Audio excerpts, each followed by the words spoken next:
It is that time. Welcome everybody to our latest Utility Committee meeting. So I will start with a roll call to make sure we're all here. So I'm here. Councillor Walters. Evening. Councillor Banga.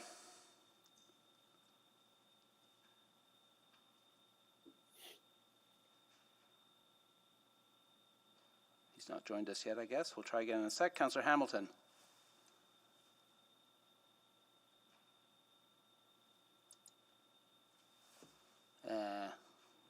Councillor McKean, I think I saw. Good morning, Mr. Chair. And Councillor Paquette. Good morning. And I think I just saw Councillor Banga come on.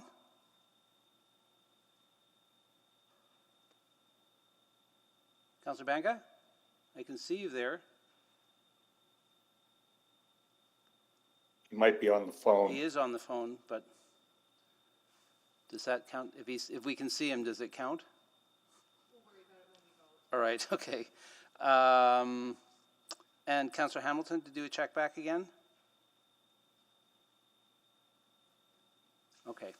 I was just texting with her. She's around somewhere. I know she is too. I just had a text from her also. So anyway, I think there's Councillor Hamilton. Good. So I think that gives us quorum, and hopefully Councillor Banga will be off the phone shortly. And I think we have some other folks on. Councillor Knack, I think I can see you there. Yes, good morning. And let's see who else we had. I think I saw Councillor Cartmel as well. Good morning. Is there anybody I missed? Good. One more time. Councillor Banga, are you there?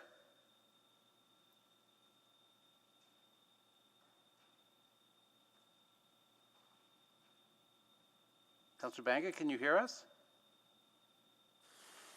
Yes, sir. I can.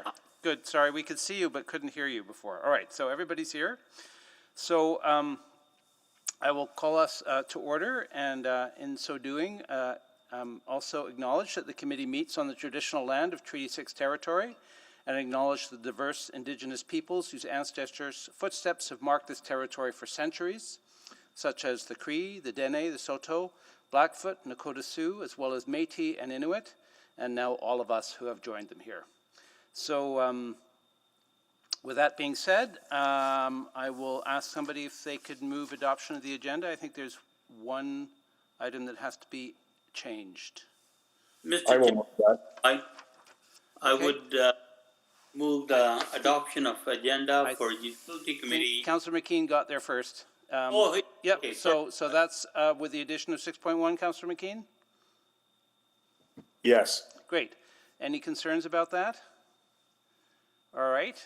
Our first test of the system today. Please vote.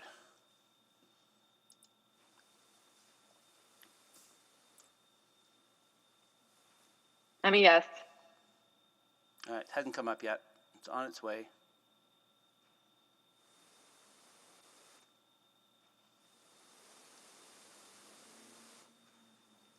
I shouldn't have said we were testing it. There we go.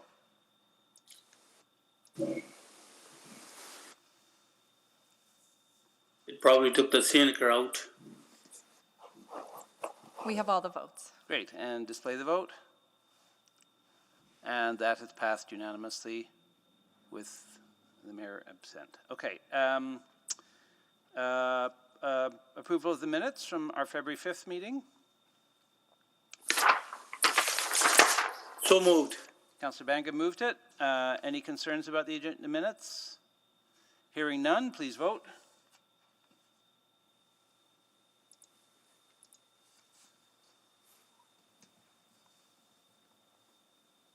We have all the votes. And display the vote, please. And that too has passed. I don't have any protocol items. Does anybody else? Hearing none, then we're off and running into selecting items for debate.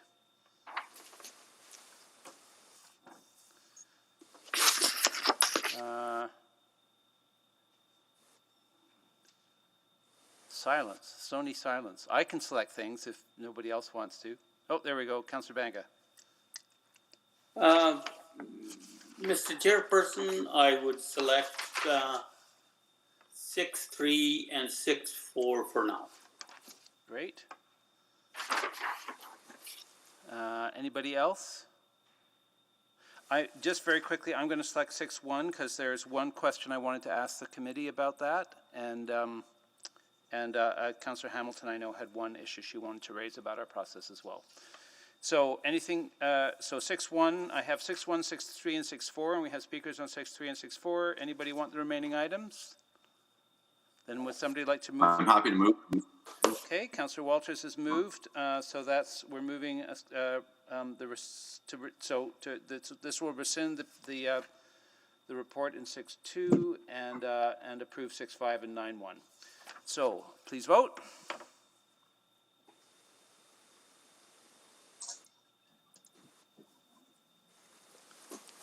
We have all the votes. And display the vote. And that has passed. Great. Okay. Well, then I think would somebody like to do the request to speak? Does anybody have them there in front of them? Mr. Chairperson, I would like to move that Utility Committee hear from the following speakers in panel when on item 6.3, waste reduction roadmap from John Stepnick, waste to Edmonton, and 6.4, multi-unit program development update from Donna Monkhouse of Alberta Residential Landlord Association. Great, thank you very much. So hearing those two added, please vote.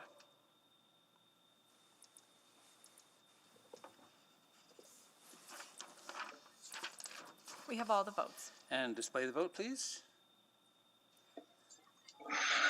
And that has passed. And we have no request for time specifics on the agenda, so off we go with 6.1. I selected this. I don't need a presentation. Does anybody else like to have the presentation? Not me. Good. Then my quick question, two questions. One, Mr. Beaudry was able to show this to me beforehand, and I know Mr. Beckett also had a chance to look at it. And we actually did change things very slightly from the original presentation, which was to put Mr. Beckett after the speakers for his questions, which I think Mr. Beckett also agreed was probably the better place for him to be able to ask questions. The one thing that that was originally part of the suggestion that I think came from some of you was that we limit ourselves to 10-minute questions in rounds instead of 5. I think that suggestion came from one of you, which is why I wanted to bring it back in front of you to see how you felt about it. I thought that the kind of role of the meeting and keeping everybody engaged probably would work better if we stuck with 5. So I suggested we didn't change that, but I didn't want to make that an arbitrary decision on my part. So I thought I'd just check in with you to see if anybody thinks that I was wrong.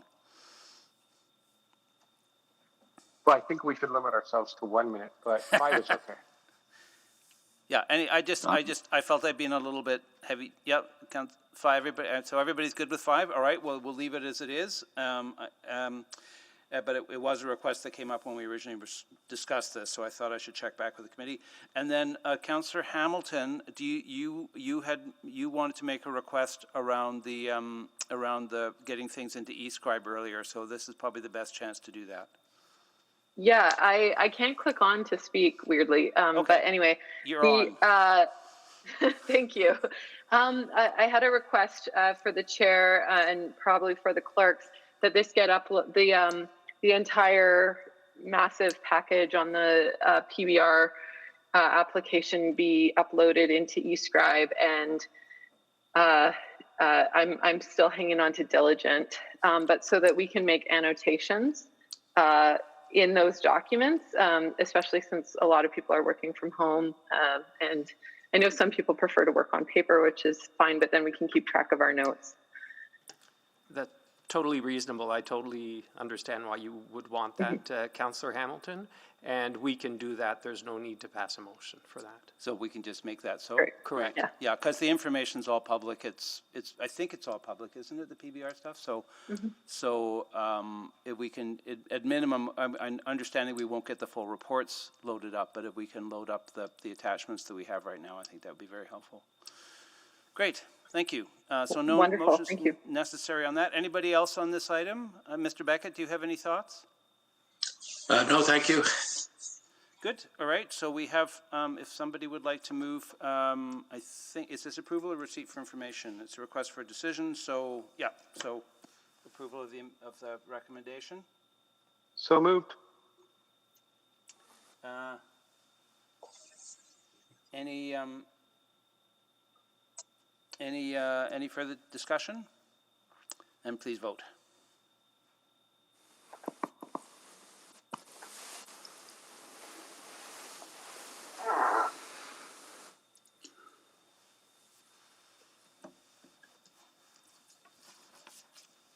Councillor Walters? Oh.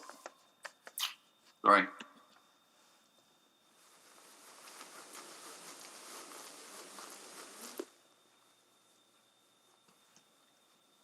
Sorry, Councillor Walters, it still hasn't come through. If we could take Oh, your yeah, vote. yes, Thank you. We have all the votes. All right, display the vote, please.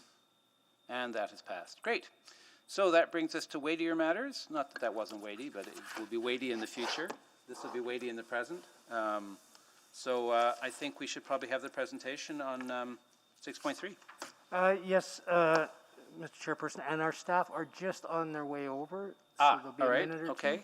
Well, then everybody can just breathe in the meantime.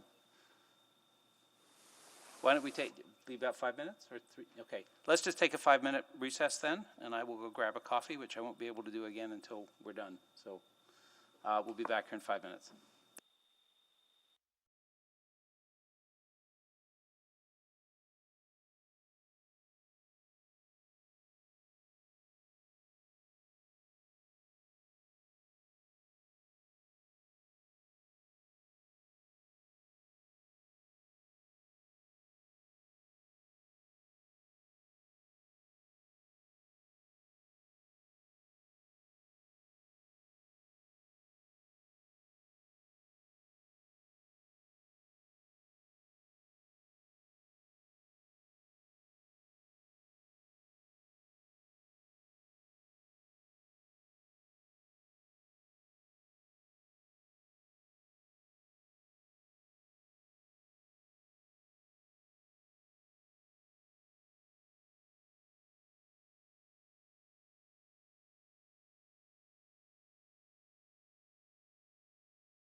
eager anticipation for the presentation. So whenever you're ready, I will call us back to order.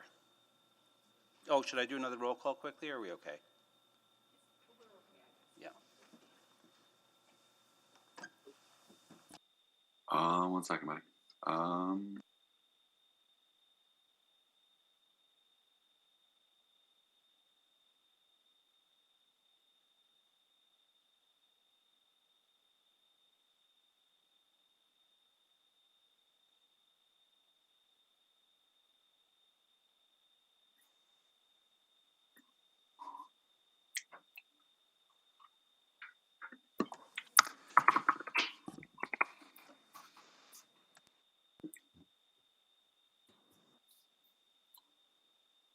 Your mic is hot, Michael.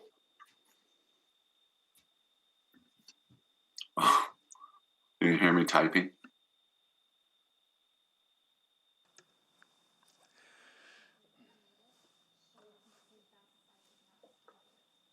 Can Michael sing us a song? Does that violate the YouTube rules if he sings like a karaoke version of a song? I think you'd probably have to pay royalties at that point. I wouldn't recommend it. The city folk are shaking their heads and discouraging it. It Anyway, would break Mr. more Seabrook, I than think we're ready. rules. All right, everybody, mic silenced. Mr. Seabrook is about to speak. Good morning, Mr. Chairperson, Utility Committee members, and members of council. Today, this morning, we'll be presenting the city's first waste reduction roadmap as part of the 25-year waste strategy. With me today is Michael Lebrecht, the branch manager of Waste Services, as well as Jody Goebel, our director for the waste strategy. Next slide, please. So the city's first waste reduction roadmap is an action-oriented work plan that brings the city's commitment of waste reduction to life. It is designed to complement the transformational changes already underway in Edmonton's waste system. But whereas other significant waste strategy projects like the Edmonton Cart Roll-Up enable better management of the waste we currently generate, this roadmap and those that will follow defines how we will inspire Edmontonians to prevent waste from being created in the first place. I'll now turn it over to Ms. Goebel, the Director of Waste Strategy, to take you through the remainder of the presentation. Thank you, Gord, and good morning. As Mr. Sebrick has indicated, the city's waste reduction roadmap for 2021 to 2024, or what we're calling Roadmap 24, identifies programs, services, and regulations that will result in less waste being produced by both the residential and non-residential sectors in Edmonton. The roadmap was developed over 10 months by leveraging research, engagement, and analysis, and it embraces a relationship-based focus that evolved naturally based on the willingness of stakeholders to participate, collaborate, and lead complementary actions in support of Edmonton's long-term waste reduction goals. Where the zero waste plans of other cities have struggled to measure efficacy and impact, Roadmap 24 also aims to establish a robust framework for the city to manage performance with regards to our waste reduction goals, so that we are managing and evaluating our waste reduction activities over the course of the 25-year strategy and providing useful information to our governors about how we can continue to have the impact that we aspire to have. The city's focus with the roadmap is on creating change across three categories. So we're looking to support Edmontonians in making the behavioral and operational shifts necessary to reduce waste. We're looking to remove barriers to zero waste innovation and circular economy initiatives, recognizing that there are industry players and elements of the non-city space that really need to be involved in championing waste reduction in Edmonton, and increasing awareness of and participation in waste reduction programs. So the roadmap is really meant to meet Edmontonians where they're at and help ensure that all of our million residents are engaged in caring more and participating in waste reduction and waste reduction programming. We have included work related to single-use plastics. And of course, members of Utility Committee may remember that we had paused the work related to the proposal and approval of a single-use plastics bylaw last year in response to the COVID-19 pandemic. We continue to respect the continuing impacts of COVID-19 on the business community and how a single-use plastics bylaw may impact them, but very much the same as the original COVID contingency plan that we developed for the waste strategy. We've taken a hard look at how we can continue to have the impact that we want to have on waste reduction, even in light of slower than anticipated pace for that single-use plastics regulation. So our intent is to align with and fill gaps that we might see in both the provincial extended producer responsibility framework and the anticipated federal integrated management approach to plastic products, and really look at Edmonton's context so we understand and can achieve waste reduction, not just substitution. So in very simple terms, we don't want to see a plastic fork replaced with a wooden fork. We want to see actual waste reduction. And so we've looked at how we can do that in a COVID-sensitive context. We have talked with some other cities who are feeling in the same boat, but confident that we haven't sat back and said we'll have to wait. The goal with the roadmap across the board is to make sure that we're continuing to have the impact that we promised, sensitive to the context of what we understand the city is going through at this point. So all of that wraps up into both short and long-term targets, and I've mentioned the robust performance framework that we've established for the roadmap itself.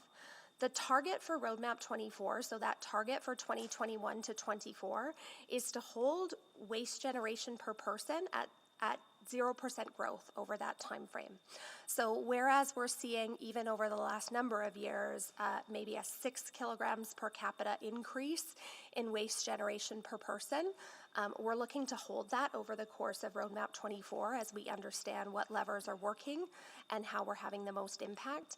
And ultimately, over the term of the 25-year strategy, we're looking at a 20% reduction in waste generation per person to really help achieve the ambitions of the waste strategy and the city's climate commitments when it comes to not just managing the waste that we have right now, but reducing the waste that we generate in the city.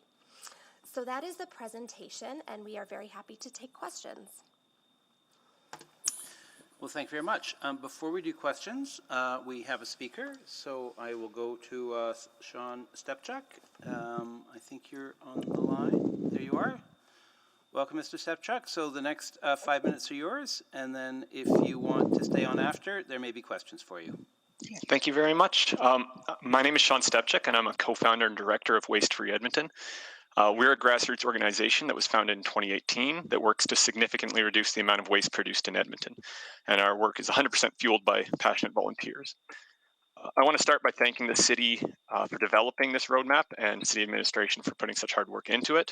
For too long, the focus in this city has been on diversion, or the percentage of waste that can be kept out of the landfill. However, while diversion is important, it's only a final step that focuses on the back end of waste journey. It's kind of a last resort.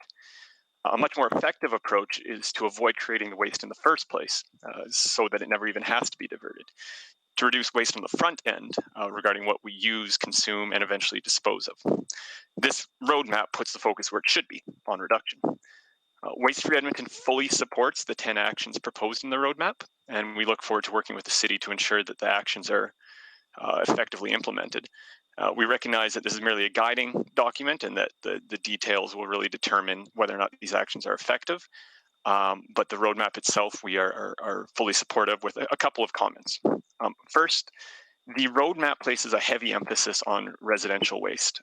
While this is important, there's also a huge proportion of waste that comes from the ICI sector.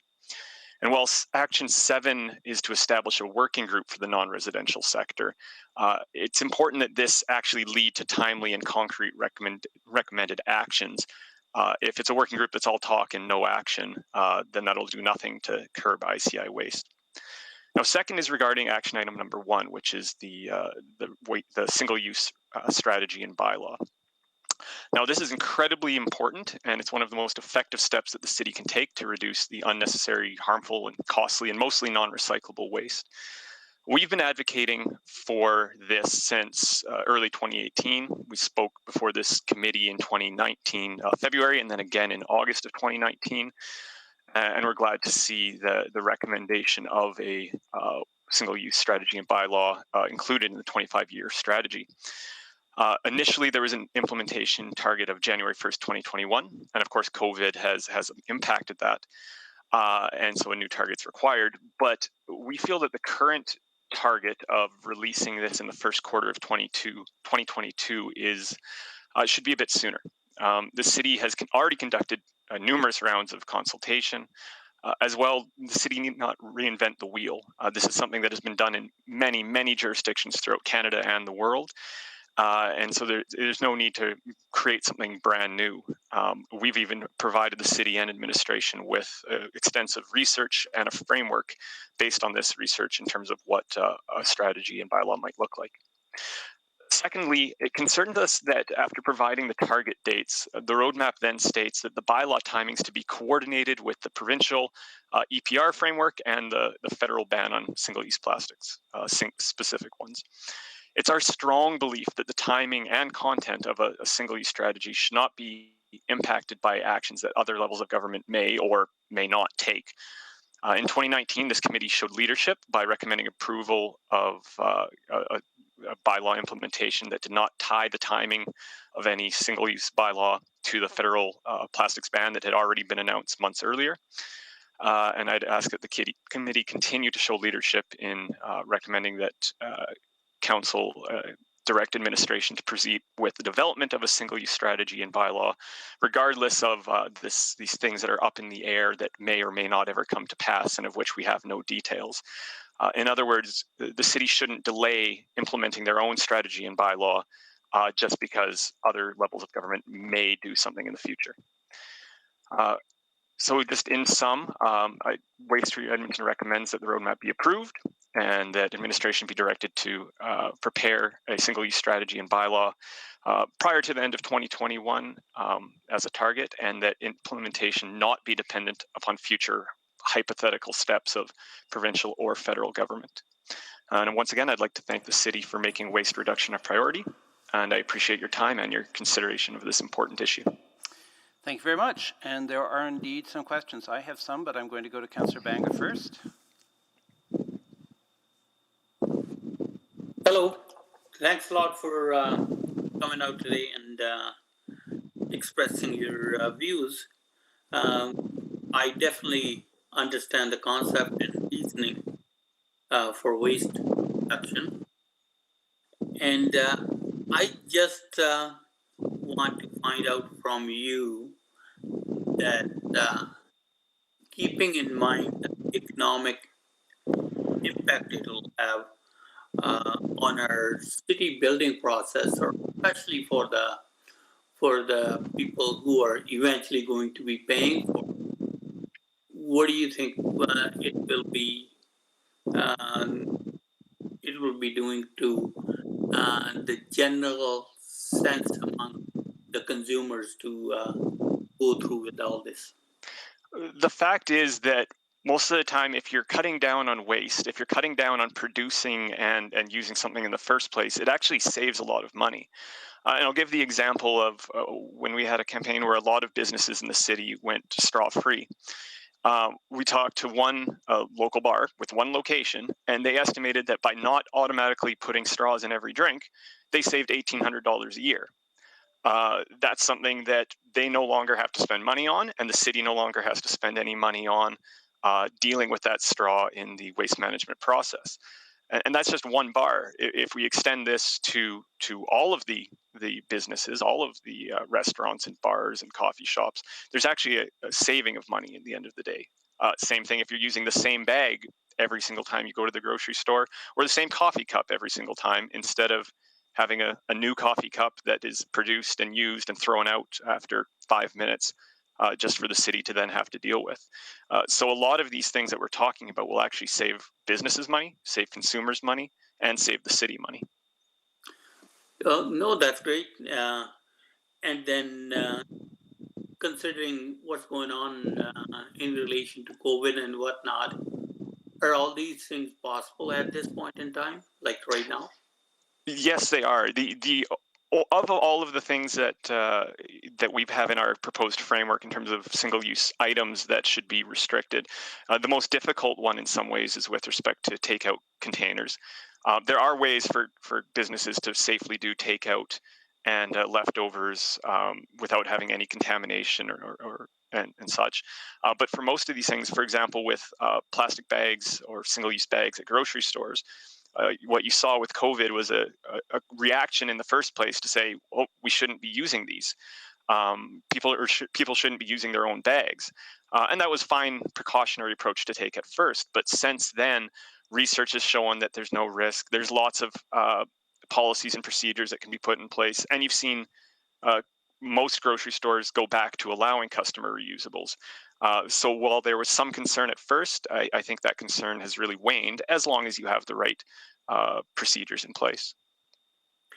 And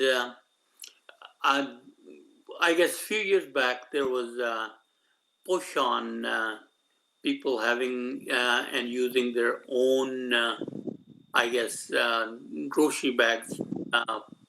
And now, in your mind, has that made a difference to, I guess, the waste reduction?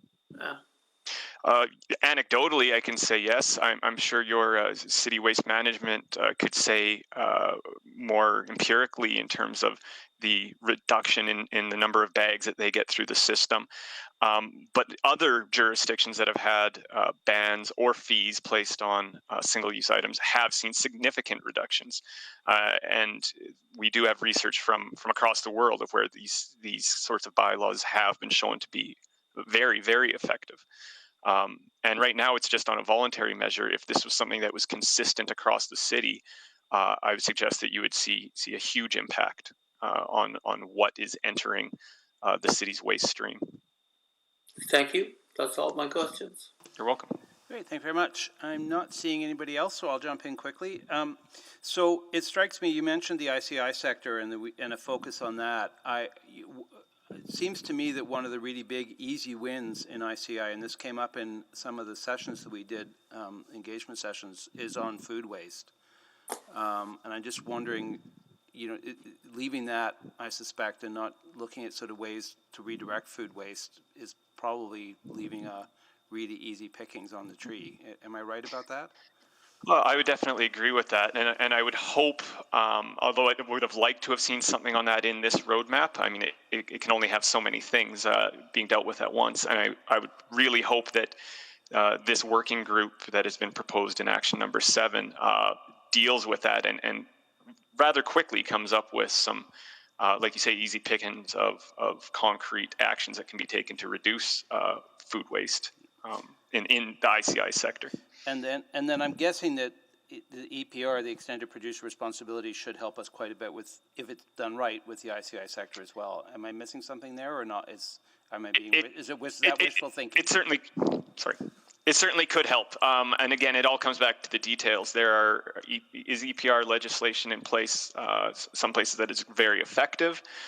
In other places, it's more of just greenwashing and shifting. So it really comes down to what is put into place. But certainly that could help a lot in the ICI sector. Yeah, and sadly, advocacy is the only place we control that discussion. Just to follow up a little bit on Councillor Banga's questions, because I share your impatience on that single-use ban, and I'll ask questions about that. But do we know from other jurisdictions which had already bans in place how they dealt with COVID and whether or not there were, because I mean that seems to me is the best test of whether or not the clash with COVID is a real issue or not. Well, at first there was, like I said, there was a lot of knee-jerk reactions, and understandably so. I mean, when you're dealing with something like a pandemic, there should be a kind of a precautionary principle that's put into place with decision making.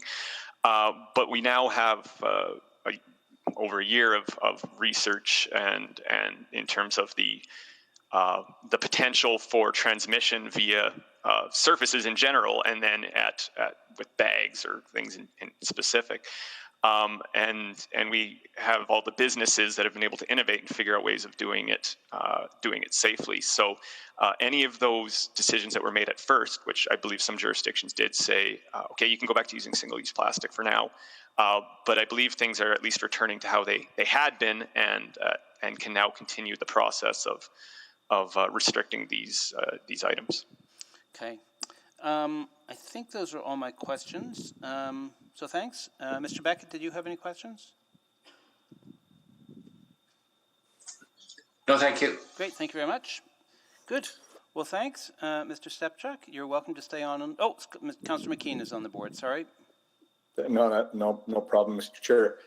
Sean, I just want to ask you a question around this notion of social license and whether or not you think we are there yet with our public around such matters as single-use plastics.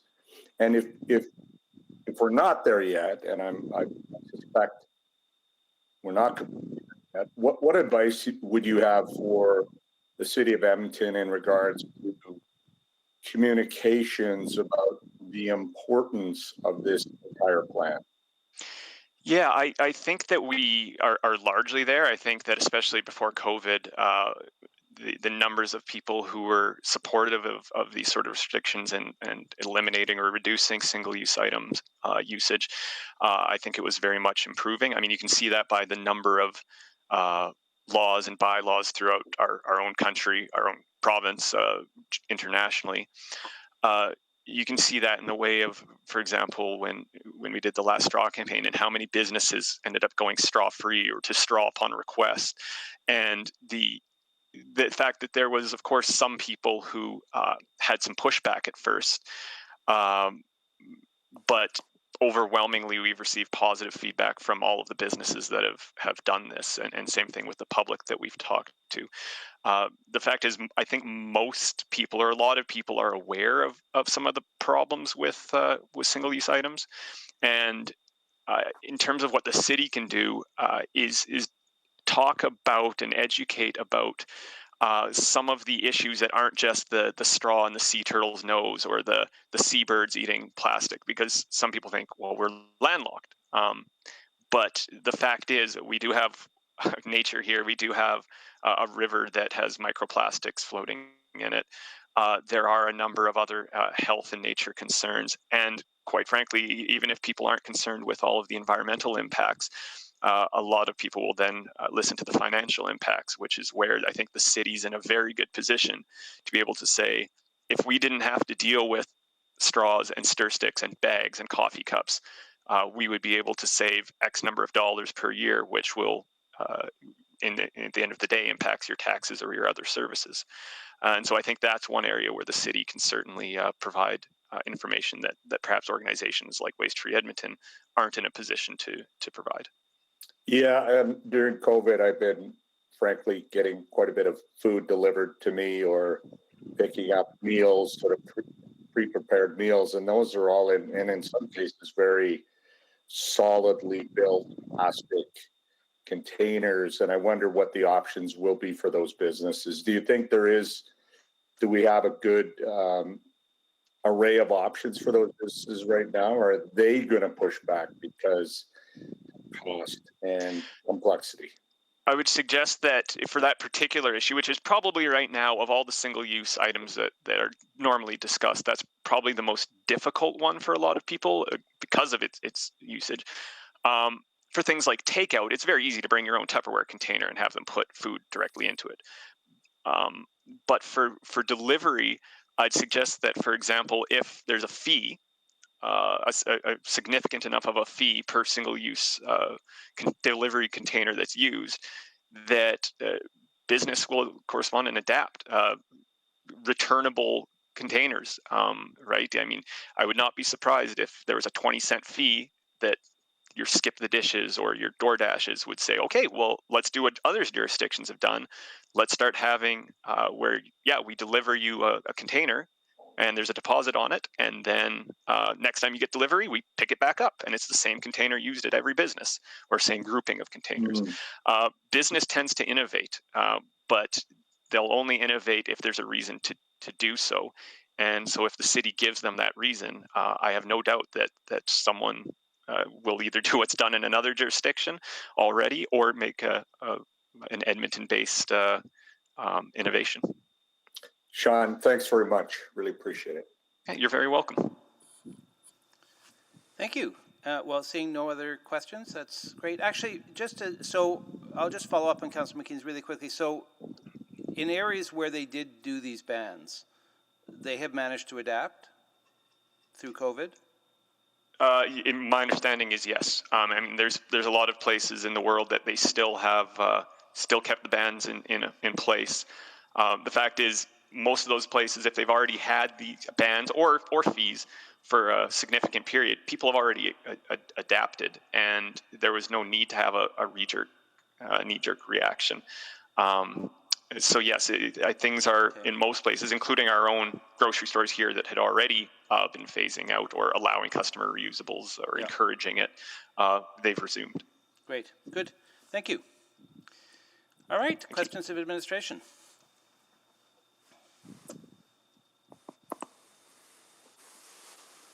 Stony silence. Ben, I'll jump in. Yeah, sure, go for it. Yeah, I think, Ms. Gables, I asked you this sort of the other day, but maybe to put it slightly differently, we have a bit of a sales job to do with our public on the need for all of this. And do you think we have, or do we have more work to do on informing people on the importance of this, on what the gains are for the city, for them, and for the planet? Yes, certainly, Councillor. And I can speak to it both from a waste reduction perspective and then with the single-use plastics in particular. I think one of the things that actually most of our councillors would be getting a bird's eye view of through the Edmonton cart rollout is that we have Edmontonians who are at very different stages of their understanding and their interest in waste reduction and responsible waste management. So, the cart rollout in particular to the single family sector has imposed volume limits. And admittedly, I love when we get to engage with Waste Free Edmonton, who are at the absolute forefront with regards to what we need to be doing with waste reduction. I also speak to Edmontonians who are very frustrated that we won't pick up unlimited volumes of garbage.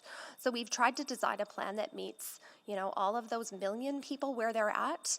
And one of the things that we've used, although of course we're very interested in council's advice, to create our plan is sort of a risk lens as to where Edmontonians are. And one of the things that's not a happy opportunity, but we are very wasteful. So we have a lot of room to improve in Edmonton. And I suppose what we did as administration is look at single-use plastics, which we certainly want to tackle and we want to make Edmontonians care about.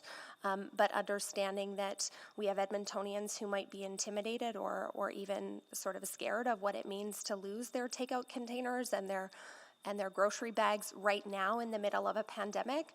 We knew that there were lots of other wasteful opportunities that we can tackle that will continue to have an impact on waste generation. So that was the lens that we took, and certainly we looked to council's advice on whether we shift that course. But we're confident there's lots of room to make Edmontonians more aware of and more involved in waste reduction. And we think at the end of the day, it will be meaningful to hold waste generation per person at 0% growth over the next 3 years. That's what we intend to do. And we would look to council's advice as to whether we try to nudge Edmontonians further along on single-use plastics in particular. But if that's not what we do, we're also very certain that there are other forms of waste that we can tackle immediately. I mean, Mr. Stepchuk had used the example of takeout containers, and although we don't plan to introduce a bylaw immediately, we will have actions through our waste reduction community of practice and through our single-use reductions sort of pilot program where we can work with willing businesses to help them not just reduce but actually eliminate and completely substitute, or pardon me, not substitute but completely eliminate their reliance on single use. So we've tried to design the roadmap to be meeting Edmonton where it's at, and then we look to council's advice for what that looks like with your lens. Do you have data on how wasteful we are relative to other cities?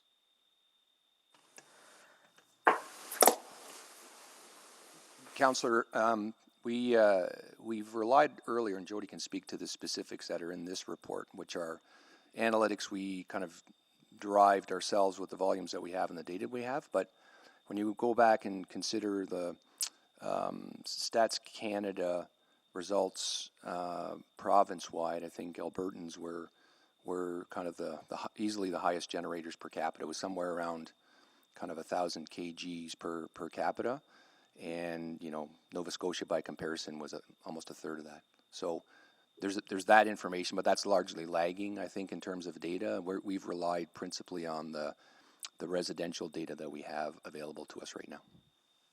Just think it's a good data point to let Edmontonians know. And I'll stop there, Mr. Chair. Thank you. Thank you. Councillor Hamilton. Thank you. I enjoyed this report. There is some changes, I think, for people buried in here, but not so buried. I don't want to make it sound like you're not being forthright. But one of the changes you're proposing is the reuse center, and I know that a lot of people have an attachment to the reuse center. They really like it, and you're not saying no, but you need to revision the reuse center, correct? Yeah, and that's exactly what we have underway. So it's not that we are assuming any changes, but the reuse center has been open since, I believe, 2007. And even over the last year, the models for capturing and keeping those materials out of landfill has changed in response to COVID, and people have found creative ways to make sure that they're continuing to find other ways to keep that material out of the landfill. So we just want to take a step back and understand what's changed so that we're continuing to do what's most effective and what's most valuable for Edmontonians. Mm-hmm. I've had some requests, people wondering when their beloved reuse center would reopen. But I agree this is a good opportunity to sort of revision what it can be and how to keep things permanently diverted from landfill. The second piece, and this is equally for you or Mr. Lebrecq, you talk about innovation and collaborating with local groups, but we've also, I know, anecdotally heard from companies that have new technology that they want like a small demo. They want to be able to demo. So could you talk about how this strategy enables you to collaborate sort of at the level above the community organizers and incorporate new technology into our waste management stream? I'll let Jody amplify, but I think it's important to note that anytime anyone comes through the door with an idea, we listen to them all, and we've had a few come through as well. And sometimes there's opportunities to align, what they think they can achieve with other things that we do, but we always do that. We always do that, and I think where this strategy is intended to land is levering partnerships and other opportunities within the community of practice and those sorts of things as well. Jody? Yeah, and I guess to add on to that, I think, again, that's part of where we want to be with the waste reduction roadmap is really be open to a relationship-based approach to achieving our targets. And so, even recently we've had really productive meetings in the last few days about whether we can be recovering bikes that people are disposing of or bike parts, knowing that those are things that we don't want to go to landfill. So I think the opportunities are really ripe, and for us it's just about looking at how to maximize the value of those opportunities and be really open to the fact that it's not the city's role to achieve waste reduction by ourselves. Great, thank you. And so I guess maybe to close off on that topic, if people have great ideas, they can approach your business unit, or are you collaborating with like the city as a lab? Are you sort of how, because that becomes a question too. And I know this is equally a question for our economic development folks, but they can approach you. Yeah, at this point, honestly, some of the time it's folks finding me on LinkedIn. We have people who just simply reach out and find the waste hotline number, and they call through our customer service agents. But of course, we also are working within the organization to partner with others in the city that champion this kind of work. So we've had some interesting conversations by way of Capital City Cleanup and the local economy team. And one of the other things that the roadmap does is really try to further reinforce those relationships so that the role of the city in waste reduction is clear. And I think one of the overwhelming mantras of the waste branch over the last year has been that waste is not just a utility issue. So we've had really good support from folks like, Ms. McCabe's team in UFCSD and others throughout the organization on what it means to be a city that's ready to champion waste reduction with our community partners and our industry partners. And just one other thing, Jody and I were speaking this morning and she addressed it a little bit in terms of when we got the results from the auditor 3 years ago, clearly we were focused on diversion and kind of operations. We're now trying to be extremely intentional on the top part of the waste hierarchy. And to support that, when we align and build our kind of change or make any changes to our organization within waste services, we have to have a higher profile there. And we were discussing that just this morning. And that's part of it. And that's ensuring that if people have ideas and who they want to access, how do they access. And we've done some pretty good work so far on the curbside rollout in the space of digital government. And there's, we kind of hope that we know that there will be opportunities to kind of leverage partners and open doors and remove barriers. But that's all part of the work that we've got to do as we go forward on this. Great, thank you. Councillor Banga. Thank you, sir. Mr. Carville, just building on your last, I guess, bunch of thoughts there about diversion versus reduction. I mean, people have built-in sort of mentality about the city's effort to diversion of waste from landfill, and now they're kind of getting into the reduction part and they're being introduced to it. Could you give me a bit of idea that are we sending kind of mixed signals, or that we're not sure what we're doing? Councillor Banga, Mr. Corbold is not on the call this morning, so I'll answer on behalf. So, okay. In terms of where we're going as a city with relation to waste, we have, as Mr. Lebrec alluded to, we worked a lot on putting structure around our waste processing, waste collection, and how we dealt with waste. Now what we're doing is the next level of looking at how we minimize waste, and it is basically it's a transformational change for Edmontonians in that we're trying to change both behavior as well as understanding. One of the things that we significantly learned during this first phase where we did the cart rollout was how important it was to bring citizens along that journey and help them understand. So bringing them from a place of a certain level of understanding of waste to another level has really helped them in terms of the success of the cart rollout program.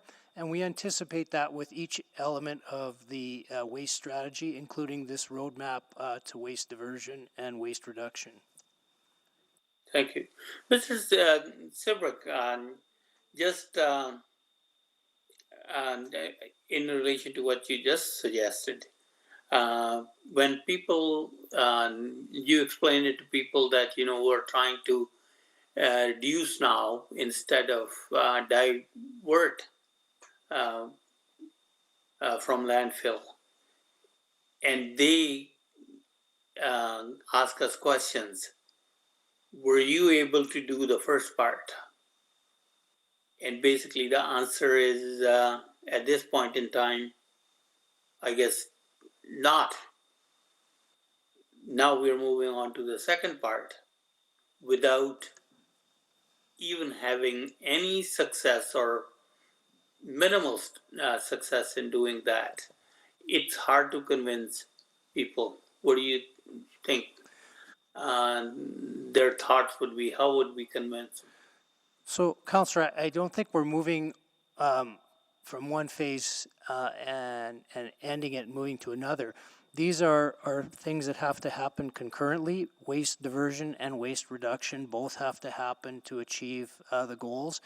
And I'm going to allude to a statement that Councillor Walters made a number of meetings ago about, Mother Nature doesn't care where the waste comes from. It needs to get addressed. And I think there's ways to do that. One is to properly manage waste, but the other one is to minimize the waste we create. And the speaker alluded to that in terms of how important it is to not only process it correctly, but it's also to minimize how much we generate. And again, it's a behavior change. So, what we did find, and I'll ask Ms. Goebel to comment a bit about some of the successes we've seen so far to date on the cart rollout, and really by engaging Edmontonians and help them understand, what we're seeing is that they are taking ownership of this transformation and helping each other on that education process. So I'll just ask Ms. Goebel to add a bit to that.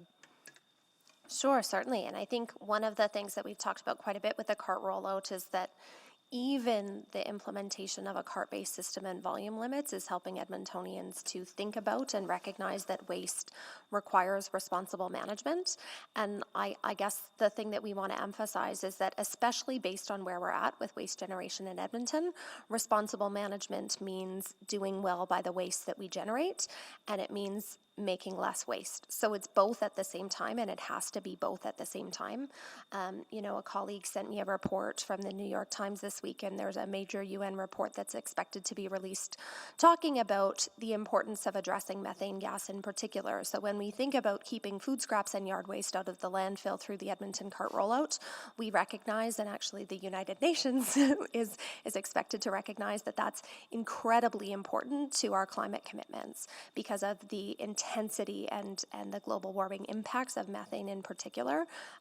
It spends less time in the atmosphere, but it's much, much more potent than carbon dioxide. So that has to be a part of what we do, is keep waste out of landfill, especially because we generate so much waste in Edmonton. But again, because we generate so much waste in Edmonton, we can't choose one or the other. We also have to reduce waste.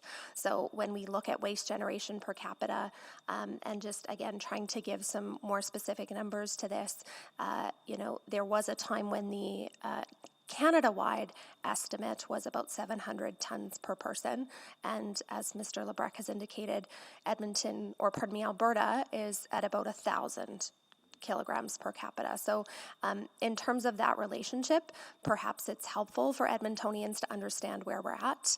Just from a residential standpoint, we're probably about 33-35% above waste generation per person in BC. So there's lots of room for improvement, and we have to do better by diversion, and we have to do better by reduction at the same time. And I think that's why, our jobs are fun and challenging, is we have to get Edmontonians to care about both at the same time. But I think the cart rollout has been an early example of that. We've got Edmontonians caring about keeping waste out of landfill when they look at that green cart, but we've also got Edmontonians thinking about the waste that they generate through their cart sizes and what fits in that cart every week and every 2 weeks. And so it's both at the same time, and I think coming back to our earlier speaker, that's why the role of Waste-Free Edmonton is so important, and why the Waste Reduction Roadmap is a relationship-based plan, because we need to be meeting Edmontonians where they're at, and there are some who get this, and we need to make sure that they're armed to be champions for the community.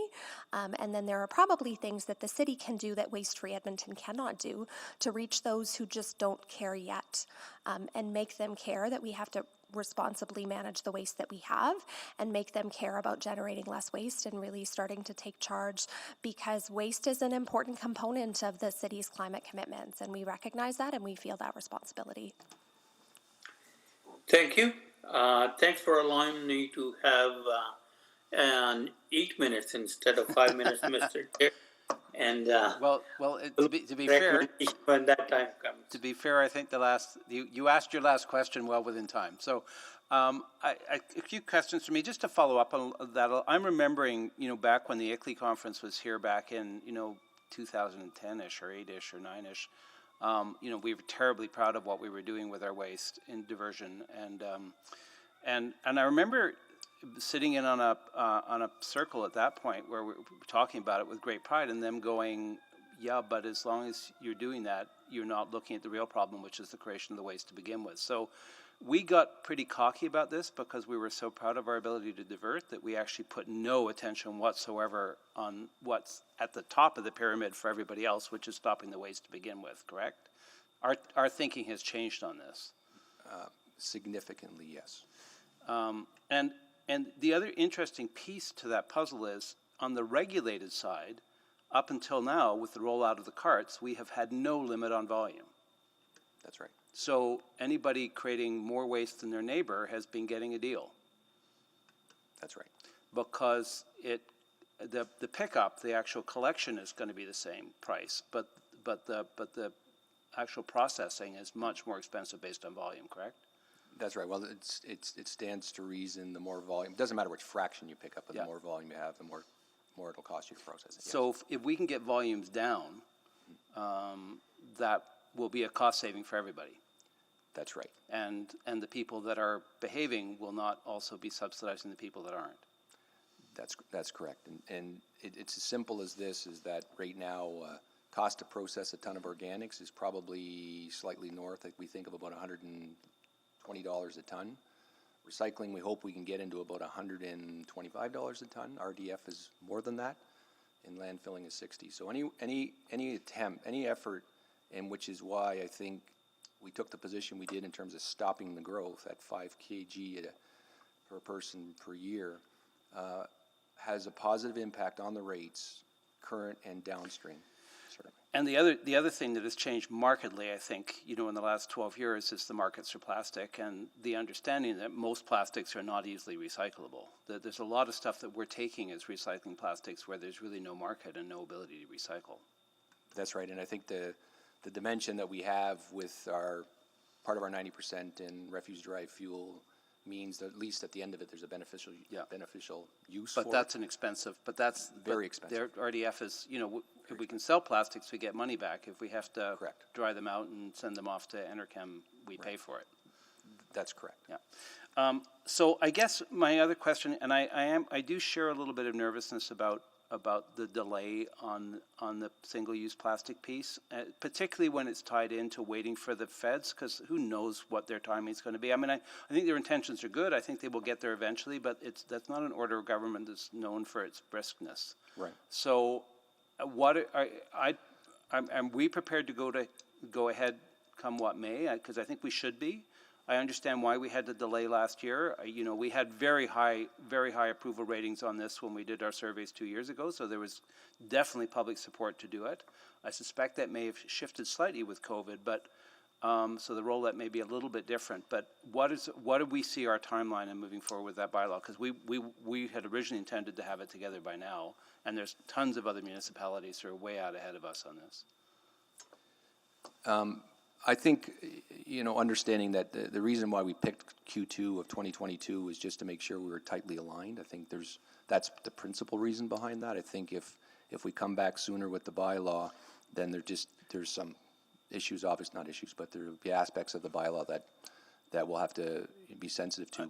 But we could. I'm really struggling to imagine, though, how our bylaw would be in contradiction to what the feds do. It might go slightly further, but the feds are not going to be upset with us for that. Right.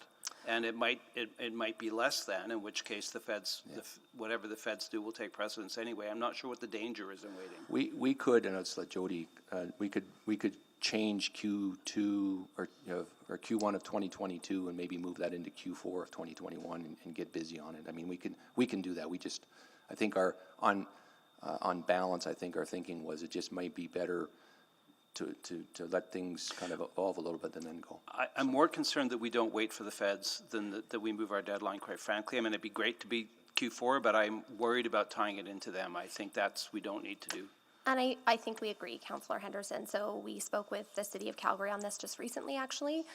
We are feeling fairly confident that the province is going to move forward with their extended producer responsibility framework, and then we'll have a sense of what that looks like in the fall. With the federal government, we won't be waiting per se, but we do have some optimism that we'll be able to make sure that businesses only have to adapt once. So part of what we also want to recognize is that if they come through on the timelines that they've given us, there's an opportunity for us us to really, work with our colleagues in local economy as an example, to provide adequate supports to the business community, to manage that transition, to understand that transition, and to really take on the opportunity to eliminate and not just substitute the plastics that may be limited through that program. And so if we can align, then it's an opportunity to make sure it's only one new transition for them to understand and manage. But we don't expect that we would change our timelines regardless of what happens at the federal level. We're just optimistic that we can make the transition easier on the business community if we understand what's coming. So Calgary has told us that they're in the same boat. Okay, I'm out of time. Is there anybody else? Well, I may do a second round then, because I'm curious to know if you need a motion from us around that. If I would suggest yes, if in fact that is the will of committee, and maybe if that's the case, we make the change in the strategy itself, and then perhaps pass it as amended. I would have to defer to the clerk in terms of how exactly we would do that, but I think it's important for us. Mr. Chair, that if that's the will of the committee, that we give that in some direction. My worry is by not doing that we could be sitting here next year still waiting for the feds and have lost yet another year. This is something we've been working on for 4 years now, and we're ready to go. We had public support. Correct me if I'm wrong, but we had very high public support when we did our work 2 years ago. Did we not? I think we did, but even at the same time, I think there's certainly more awareness in the community now around these matters as well. And Councillor, certainly a motion. I think the more clear direction we have, I think it's better as a whole for alignment with what Council would like, as well as what we would be able to bring forward in a more timely fashion. Well, my inclination is to ask you to proceed with it and bring it. To do a motion that asks you to proceed with it and bring the bylaw forward based on the work that we did 2 years ago, which I think was really solid work and was aligned with a lot of other municipalities that are already there around the country and had public support. Understanding the bylaws, take some time and some work, but so I don't know if it needs a specific deadline on it of which quarter it comes back in, but to ask you to proceed with the development of that bylaw now. I think is probably would be the most appropriate. Does that make more sense than giving you a specific time? And I would argue that we would just do exactly what it says in the roadmap to develop Q2 to Q4 2021 and make sure it's released Q1 2022, and really understand and take back for the team that will be taking that forward that we aspire to align with other orders of government, and we will do that where possible. But I think the timelines are very clear. If those are what you are looking to achieve, that we would begin essentially now, and we do have work underway, and that would continue. And most of this work was done a year and a half ago. Yeah, right? I think one of the things that we do really think about is that the level of support was quite high from residents. It was not lacking, but it was more mixed, and there were challenges that the business community had addressed. So we also recognize that the context for them has changed even more significantly since that engagement, and we just want to make sure, and that's the efforts that we've committed to in Q2 to Q4 of 2021, make sure that whatever we release in Q1 of 2022 continues to respect what we want to achieve. And it's why I'm not pushing, because I think there is some value in being able to start talking about this as we're coming out of the restrictions, hopefully in the fall. Saying, okay, we're through that, now we need to get back to this again. That's why I'm less concerned about the timing than I am about not tying it to the feds. That will be fine, Councillor. So what would a motion look like then? Just to sever the connection to waiting for the feds, I think is all we're looking to do here. I need to take a moment to confer with administration Sure. to see what in the document we would actually need to amend. Then maybe what I would suggest is maybe while you work on that, we can go on to the next item and come back to this. It's all the same people anyway, isn't it? So we're not holding anybody here that wouldn't be here otherwise. Yeah. So is there anybody else on this? And so it can, if somebody would like to move that, Mr. Beckett, do you have any thoughts on this? No, I'm good, thanks. Then can I suggest if somebody would like to move to bring the next item forward, then we will come back to this item with a motion at the end of the meeting. So moved. I'm not, I'll just do it. Is there anybody opposed to that? We'll say V-scribe the work. All right, then if we could go forward and bring the presentation forward on 6.4.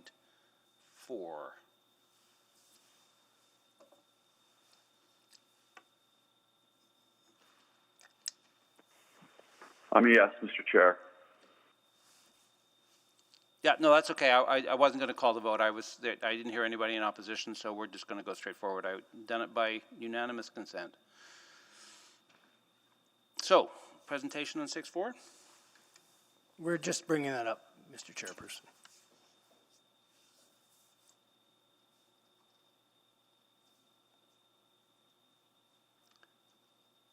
This is serious. Mr. Lebrecq has gone to the big podium.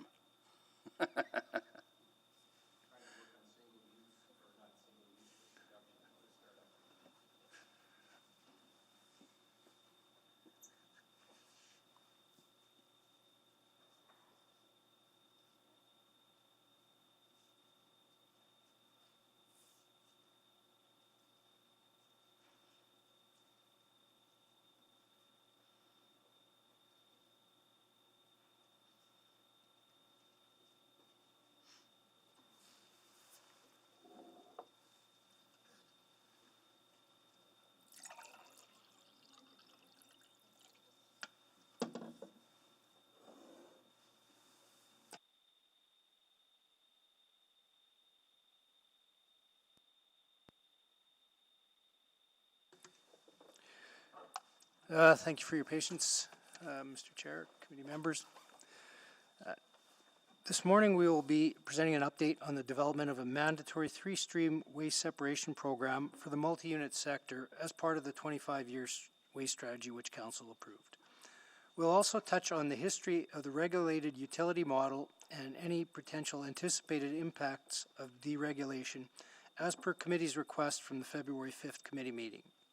Today's discussion is an important one with respect to both the services provided by the waste utility and the efforts being made to achieve the objectives of the 25-year waste strategy, including waste diversion and waste reduction.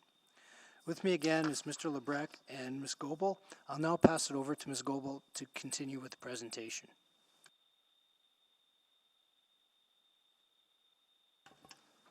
Thank you, Mr. Sebreck.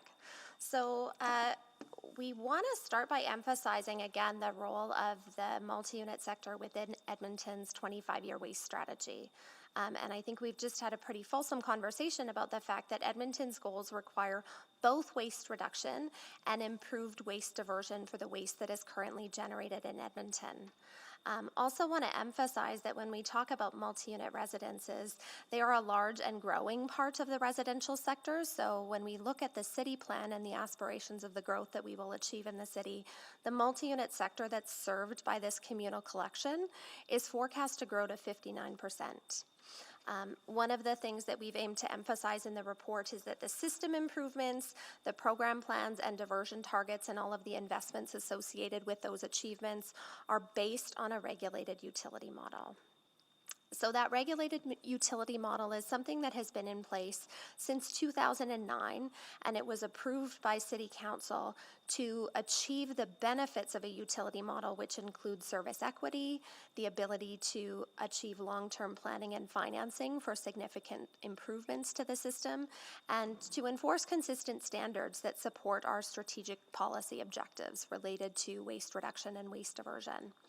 The costs to develop, operate, and sustain the waste system are shared by all residential households, and that does mean that there's no available option to opt out of the regulated utility model for residential waste services. When we look at deregulation, and we have had some folks ask questions about what it would look like to deregulate the multi-unit sector of our utility, deregulation in our assessment would pose significant challenges for achieving the objectives of the 25-year waste strategy and Edmonton's climate commitments. It would also result in stranded costs, which would need to be addressed so as not to unfairly inflate rates for those who remain in the utility or achieve sort of a lost opportunity to see the benefits of the investments that have been made on behalf of those who are currently part of the utility. In fact, something else that we want to emphasize as well is that we have made investments on behalf of existing utility ratepayers, and part of the multi-unit update is about the planned implementation of a source-separated organics program for the multi-unit sector. The rate impact of that source-separated organics program is forecast to be mitigated by the utility model. So we, again, rely on the utility model to be able to fund and plan for program transformation, and this would be a specific example of that, where we are not expecting to see a rate increase as a result of the program that we are currently designing and that will come forward in June. But we would expect to see an increase to the cost of private sector waste collection if they were try to achieve the ambitions of the program that will come forward in June. So ultimately, and for utility committee's understanding, we do have a business case underway for mandatory source separation for the multi-unit residential sector. That business case will be presented to utility committee on June 25th. And it's an important part of the 25-year waste strategy, which includes that 90% waste diversion commitment across all sectors. The business case will be supported by ongoing efforts to enhance the customer experience, to streamline our operations, improve efficiency, and maximize the recovered value of utility assets. So some of those are things that you would understand to be already underway with regards to the overall management of the waste utility, but the intention is that that business case will work alongside to transform a very specific element of how we serve the multi-unit sector. And so the next steps, assuming that that is how we proceed, would be that we would bring that multi-unit strategy and business case to utility committee on June 25th. The enacting bylaw would follow in 2022, and program rollout would actually, of course, begin from an implementation planning, education, outreach perspective in 2022, but the actual start of program rollout from a physical infrastructure perspective, similar to the Edmonton CART rollout, would be in 2023. And with that, we welcome comments and questions. Great, thank you very much. Well, before we go to questions of you, we have Ms. Monkhouse, I think, should be on the line. And Nick, you've been here before. You remember this drill. So the next 5 minutes are yours, and then we may have questions for you. Thank you, and good morning, and thank you for allowing us to speak again today. I'm Donna Monkhouse with the Alberta Residential Landlord Association. I hope you had time to review the documents we had shared with you via email. I may be here alone, but I remind you that I represent 90,000 plus units in the city of Edmonton.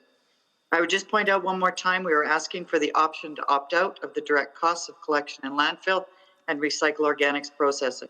The indirect costs, which would equal just about $10 million a year, we are willing to pay. I would like to address some of the items in the update and history. On page 2 of the update, it speaks to a business case for mandatory source separation. We look forward to receiving a copy of the business case prior to June 25th. This is of great importance to our industry, and although we were involved in an engagement study, we feel there is so much more to work through before this is implemented with ease to the multifamily industry. On page 2 of the update, it speaks to site participation in recycling currently being voluntary. What I hear is that we are mandatorily paying for a voluntary program. On page 3 of the update, you speak to an understandable misperception that the private service would translate to cost savings for a given multi-unit site. Let me be clear, there is no misperception. Fact is, the multifamily can contract a private contractor for waste services that would certainly translate to cost savings. We have proof and have given actual costs on this, not quotes. Fact is, Arla members have properties in Edmonton, but also have properties in other communities and achieve those cost savings. Page 3 of the update with respect to the amortized organics costs. In the last 3 years, we have paid $36 million in fees for $3.2 million in amortization. Arguably, we have contributed greatly to the amortization of this facility already. Page 6 of the update refers to the $185 million debt and amortization cost to multifamily. Could we be provided a breakdown of this debt and amortization to better understand? The city acknowledged bins and trucks can be sold, and we are only asking to opt out of the bins and truck service, so we are not clear what the stranded costs really are. With respect to the attachment 1, page 3 of the update, the rates, quote, for waste collection and processing are not the same as the infographic supplied to the public. I did receive one later, but I would appreciate a rationale on the difference in rates. Page 4 speaks to processing and reprocessing of waste. All city info refers to source separation as a three-stream system: waste, recycling, and organics. If this is the case, then private sector can accommodate all three. If you are doing this for the ICI sector, we can be included in that same business plan. The city knows it can be done because they did an RFP for organics processing to third-party vendors to process the city's organics. Page 4 speaks to the tipping fee for flow control. This sounded a bit like we won't let you get a private contractor that would save you any money. You want to ensure you impact the cost if it's deregulated. That was unfair. If the city is competitive, the flow of material would go there anyways. The risk to underutilize the facilities is only assumed without knowing if the estimated $209 per ton is above, below, or at market rate. Page 6 states that if the multifamily sector is deregulated, there would be significant risk to achieve the 90% diversion goal. Under the current model, the city has had the 90% goal for the last 12 years. Under this regulated model, the actual performance, we were told in our tour in January, was 18% in 2020. Not sure what the risk is. There are many assumptions made in this report. If a decision for multifamily to opt out cannot be made, then we would request proper research and investigation be done by a third party and a business case be presented so that actual facts and costs are reviewed and there are no further assumptions being made. If the city is growing and expanding, then be competitive for our industry. Understand what we bring to this city. People need places to live and our business provides that. In this time and economy when everyone is cutting costs and streamlining their businesses to get ahead, where everyone is looking to help our economy recover, the city needs to help streamline as well. At the very least, make the right decision in this unprecedented time. If you want us to build more to accommodate more people, help us. If the city of Edmonton were to match the private sector rates, this issue would not be coming forward. We are willing to work with the city of Edmonton and only want to pay a fair market price for our waste, recycling, and organics. If the city believes their rates are competitive, then quote alongside the private contractors for the multi-unit business. We have already spoken to the utility committee twice. We have sent you answers to your questions. We have sent you our information and FAQ, along with letters of support representing over 60,000 units. Again, Arla, on behalf of its membership, is asking the city of Edmonton to allow multifamily properties with bin collection the option to opt out of the city of Edmonton waste, recycling, organics, direct services, and fees, allowing them to contract with the private sector. We will continue to pay those indirect costs as outlined. Please refer to our FAQ. Arla and its members are committed to the environment. We're committed to the 25-year strategy. Most importantly, we're committed to our members to balance highest environmental performance at the most cost-effective price. Thank you. Thank you. I have questions from Councillor Banga. Thanks for your presentation, Ms. Monkhouse. Just a couple of questions for you. First is, I guess, a general, simple question first. As far as the city services are concerned, city provides 73, 74 services.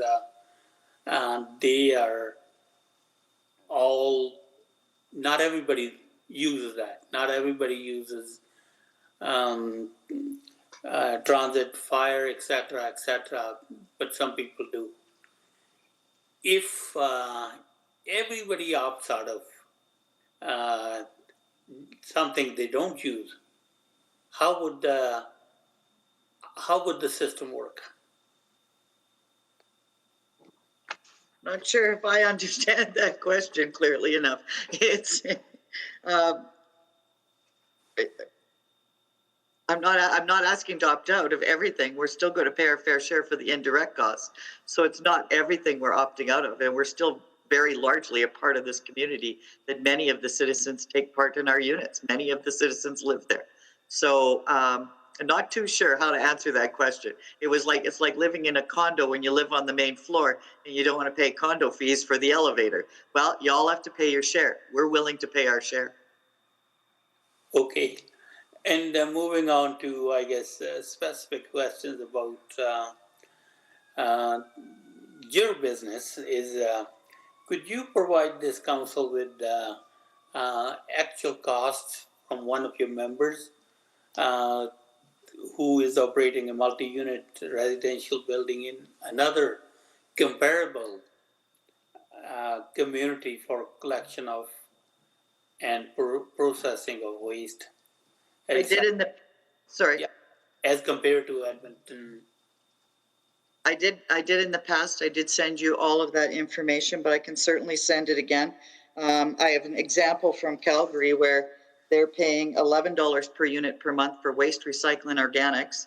And I understand that there's people saying that it's not apples to apples. If our waste is being removed and it's being processed in the right way, then I'm not too sure what an apple to an apple comparison between cities was. There's another one that was Brentwood Heights at $14 per unit per month from Calgary. So we have many members that have units, not just in Edmonton, but Calgary and other municipalities as well. I can certainly share that information again, plus more. Thank you. That's all my questions. Thank you. Sorry, Councillor McKean. Thank you. Hey, Donna. Yeah, Hey. I sort of wanted to go down the same line of questioning that Councillor Banga had, because theoretically, you could have a homeowner association neighborhood in Edmonton say, we don't need the police. We don't want to pay for the police. We're just going to hire our own minimum wage security guards. And they would opt out of that theoretically. And that would degrade our policing system at Edmonton. We wouldn't probably have as good then. There's the private school, public school debate about these same things. So collectively, we opt in to things that we don't necessarily use completely, whether that's I don't ride transit, or I don't ever need the police, or I never use rec centers.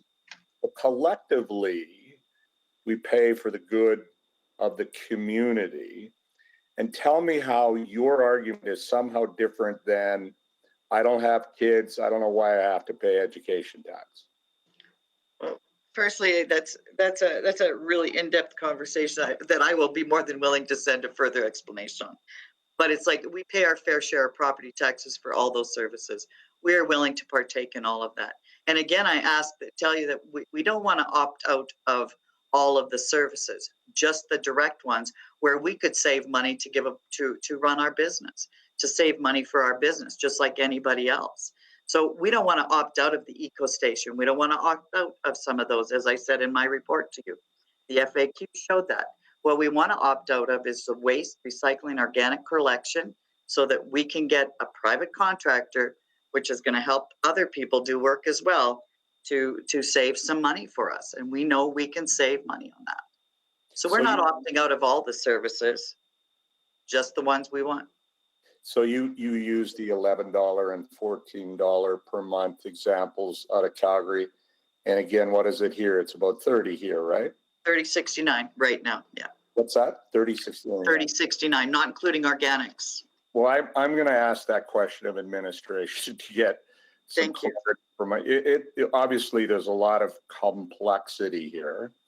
And I represent, as the councillor for Ward 6, which includes Oliver, a lot of probably your folks. So I want to make sure I'm clear that, that we're not penalizing density, which actually is or a more compact city, which is what we all want. So I appreciate your submissions, and I'll ask your questions. Thank you. Thank you. Not seeing anybody else, I'll ask some questions. One of the things, well, maybe first to go to your frequently asked questions document, one of the things that really puzzled me was your assertion that you're paying for but not receiving the organics and the refuse-derived fuel facility, because my understanding, and I'll confirm this with administration, is you are and always have been. I mean, once your waste arrives at our facility, it's treated exactly the same as all the waste that comes from the single family. We don't distinguish.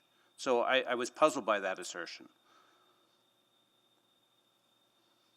Well, there certainly there is no, when the trucks pick up the bins, there is no separation at the site to do anything. So we were told in our little tour that we had that the trucks come in and they sort it from those bins. But those rates, the diversion rate hasn't been affected by that. So in 2018, if the diversion rate was 36%, when the landfill went down, or when the facility went down in 2018, and it went, and where did it all go? Landfill costs went up. Yeah, no, and that's the organics didn't go down. It didn't go up as well. So the organics went down to 18% diversion. But that was identical for our single-family waste. There was no distinction between the multifamily and the single-family. That was because we were struggling with our facilities, and that's the investment that's being made right now, which is part of what we're debating, is to be able to address that situation. So the prices that you're being quoted will never get you organic separation, and will never get you RDF fuel. You might get organics, but you're not going to get the RDF. Whatever would go to the RDF will go to landfill, any price that you're being quoted. Okay. So our diversion, your waste will not be diverted if you have pickup from the private sector. Yeah, they can do the organic separation. They can help with that. They can do the organic separation, but they won't be able to do the RDF, which is the majority of the non-organic waste. And I believe we were going to continue to pay a price towards that. But your waste won't be coming to us, so it won't be processed that way. They'll be charging you to put it in a hole in the ground. Yeah. It won't be diverted. You understand that? It could be. It could be if the business case that they present for the ICI sector is to divert that to the landfill, or to the waste. The ICI sector is non-regulated, which leads me to my next question for you. With ICI, it's non-regulated. It's never been a regulated business for us. They can come and pay for tippage fees, and we will accept them. But it's never, we were competing in the non-regulated business, and we've got out of competing in the non-regulated business, but we've never been on the regulated side of that business. So my next question to you would be, if you were given the choice of being regulated or non-regulated, it's not a question of opting in or opting out. You're either in or you're out. And we can't run a regulated business that people can opt in and out of. It does not work that way. So would the entire multi-unit sector be prepared to go to a non-regulated side? Because I think, and you might see a whole bunch of your people paying a whole bunch more than they're paying right now, although you might see others who are paying less, but that's the trade-off. Is that a question? Yep. That's not what I was asking for. I was asking for an option to opt out of the direct services. But we can't, that's not the way regulated businesses operate. They're not an opt-in, opt-out service. At that point, we would be running our service as a non-regulated service, which didn't work, which is why we got out of it entirely and don't offer that service to the ICI sector anymore, because it was not working. But it would no longer be a regulated business. You'd be on your own. You'd each individually be charged and some people would pay more and some people would pay less. But you can't really opt into a regulated business. So thoughts on that? Thoughts are firstly, if the rates were competitive with the City of Edmonton, then being a regulated part of the regulated service would be fine. And first, but if the city can't help us help you, then we'd like to probably be deregulated. And some of your people will be paying a great deal more, and some of them will pay less. That's the trade-off. Can't answer that one. Yeah, I know. I thought we should pose that question to you, because that's one of the things we're struggling with. Because I think that's part of the point, is that the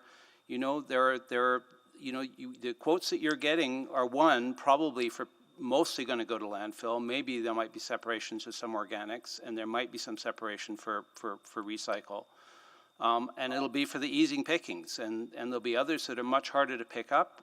Because we do 50% of our pickup is being done by the private sector right now. Yes, it is. So unless they're seriously overcharging us, but my guess is they aren't. My guess is it's because they're going to pick off the cheap stuff, and everybody else will be left out there with a much more expensive bill, and that's the advantage of being part. And anyway, I've run out of time, but I just wanted to get your thoughts on that. Great, thanks. Any other questions? Great. Well, thank you very much then, and we'll do questions of administration now. Thank you. Oh, sorry, Mr. Beckett, I should have checked to see if you had any questions. I think it's been covered. I might have some comments after I hear the questions from administration. Great, thank you very much. Then we will go to questions of administration. Councillor McKeon. Thank you, Mr. Chair. Ms. Gable, then, $14 in Calgary, $30-ish in Edmonton. Can you explain if that's an apple to apple? I should have said apple core to apple core, but can you elaborate, please? Certainly. So I believe council is familiar with the value for money infographic that we prepare every year. Certainly there are quite a few different ways to slice and dice the utility budget. It's a bit of a complex beast when we look at all of the things that are funded. But that value for money infographic has recently been updated to try to carve out and be more granular about the costs that go into that $30.69. So when we look at it and try to estimate what we understand the Alberta Residential Landlord Association is asking to opt out of, that would be, waste collection, our landfill costs, the operations of our Edmonton Waste Management Centre, our refuse-derived fuel facility, our materials recovery facility, our organic waste processing, and that would come out to about $16.43.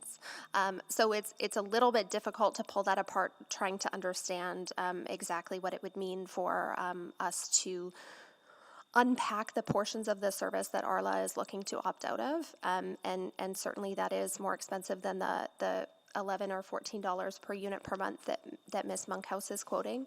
I think Mr. Lebrecq has tried to outline how our system in Edmonton is different than the system in Calgary, and we have looked at the system performance and some of the system gaps that we've tried to invest in for the benefit of utility ratepayers in Edmonton, and we are also working very earnestly to control our costs. So hopefully it's something else that the utility committee members have been aware of, and we did have a time when we were challenged to keep rates and rate increases low and stable, whereas now we are in a situation where, we returned $4.2 million to our utility ratepayers last year to bring our actual rate increase down to about 0.3. We're holding at 0% in 2021. We're forecast to hold in 2022, even as we implement significant program change. So I think, in fact, we actually are strongly aligned with Ms. Monkhouse in terms of our interests in controlling costs and finding every value for the ratepayer money that we collect. But our best understanding of the portion of the service that Ms. Monkhouse is looking to opt out of is about $16, just over $16 per unit versus the $14 per unit that she's quoted in Calgary. And of course, it's that $16 amount is our efforts in environmental and sustainable goals. Yes? That's right. That's right. That's how we would look at them, certainly. That's right. Yes. So collectively, we're trying to do better, and the multifamily sector is contributing to that by paying that extra $16. And again, remind me, what is the comparison to a single family home? And is there any reward in our rates for density, for having a more compact city by having this amount of multifamily? So the current rate per unit for the multi-unit sector is $30.69. The current rate for a single family home is $47.22. We will introduce variable rates to the single unit sector in October. So some homes will pay almost $4 less because they're choosing a smaller cart. And some homes will pay about $1 more because they're choosing a larger cart. And actually that kind of rate variability is something that we also expect to rely on as we achieve what we previously talked about, our waste reduction goals for the city. And that's something else that we're trepidatious about the private sector implementing, is some of those triggers and controls. So we would expect to have rate variability to a certain extent for the multi-unit sector as well, once we introduce the program. I just want to, sorry, Ms. Gable, and I don't know if you could answer this, but I don't think our tax system, our property tax system, necessarily recognizes efficiency in density or more compact city, but you're arguing here that the individual unit owners are paying about 30% less than a single family home. Yeah, it's about 35% less, but I would defer the other question to Ms. Pearson if she wants to take it. I'm not sure if it's a question. No, I think I'm good. Thank you very much. Councillor Banga. Thank you, Mr. Chairperson. Reading through the reports, this multifamily waste collection started in 2009. Please correct me if I'm wrong. How did we do it before that? Councillor, it became part of the regulated business in 2009. I'm not sure actually what happened before that. Do you know? Okay. We'd have to find out. I mean, Okay. I mean, somehow it, in your opinion, somehow it worked, and then there was some need for it. I guess somebody must have pointed out that need, and then we refined our system, and then here we are. Would that be fair to say? I'd have to confirm for you, Councillor, but I would imagine there was some measure of involvement by the city prior to 2009. It just became part of the regulated utility. Okay. So in the industrial sector, I don't know, concrete plants or whoever, when they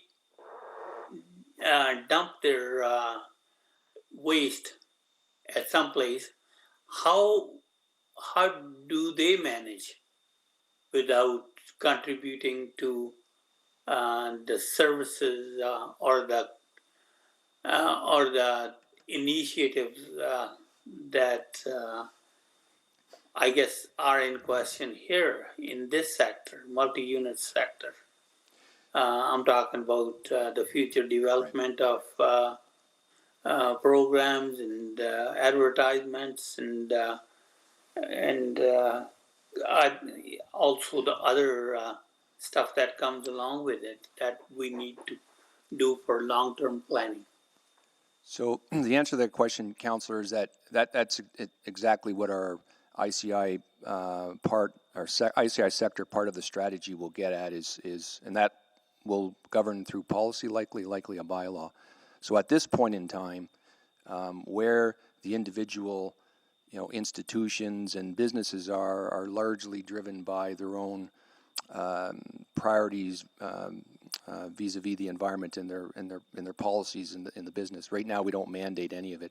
I think practically, if at the Waste Management Center, we operate a tip floor, and the commercial waste that goes in there lands on the tip floor is simply transferred right to landfill currently. But ultimately, we'll get at the outcomes and objectives of the ICI sector as part of the next phase of the strategy. Okay. Just for my personal knowledge, I guess, if there is a,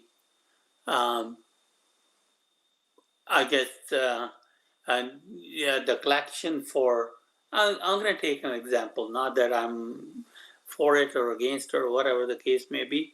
Let's say institutions like, let's say U of A, NATO, or even Alberta Hospital, University of Alberta Hospital, are they considered as one unit? Well, they would be a component of the industrial, commercial, institutional sector for sure. Okay. Right. All right. And then I was kind of, wondering how are we managing those? But anyway, you said that work is coming. In the meantime, is there anything we could do to have these multifamily folks kind of hoping for, I guess, what they're hoping for. Like, you know, I know at this time we are saying that it is not, I guess, within the realm of city administration to explore this option in detail. But could we be looking at a future time? I think ultimately, Councillor, that would depend on a future council. I think, and just getting to the question, is there anything we can do? And just going back a little bit to Councillor McKean's question around the multi-unit, I think the difference for us in the city of Edmonton today is that every apartment and condo is part of the regulated service. And I think one thing we do is we are laser focused on value. And everything we do in terms of, so once we design what the multi-unit program will look like, half of that collection work is done by the private sector, and those contracts are competed competitively. In fact, we've actually, you know, through that work, and it's a question of what happens at scale, and we realize that on the single unit side of it is that when we went from 2-stream to 4-stream at curbside, and put our contracts out on the street, we actually realized an annual economy of about $700,000 a year. So I think, you know, our past performance, perhaps an indicator of future performance, we're laser focused on adding value and keeping costs low, and we have levers to pull to do that. And you know, we welcome certainly the scrutiny of the committee and the utility advisor on that. So I think that's, you know, that's our commitment, and it has always been our commitment and our promise around this. Thanks. Councillor Walters is going to go next, but I just wanted to clarify something because I think Ms. Person, if I can just jump in with you, to answer Councillor Banga's question, prior to 2009, the service was the same, but it was paid for out of the tax base, and there was not a separate utility fee.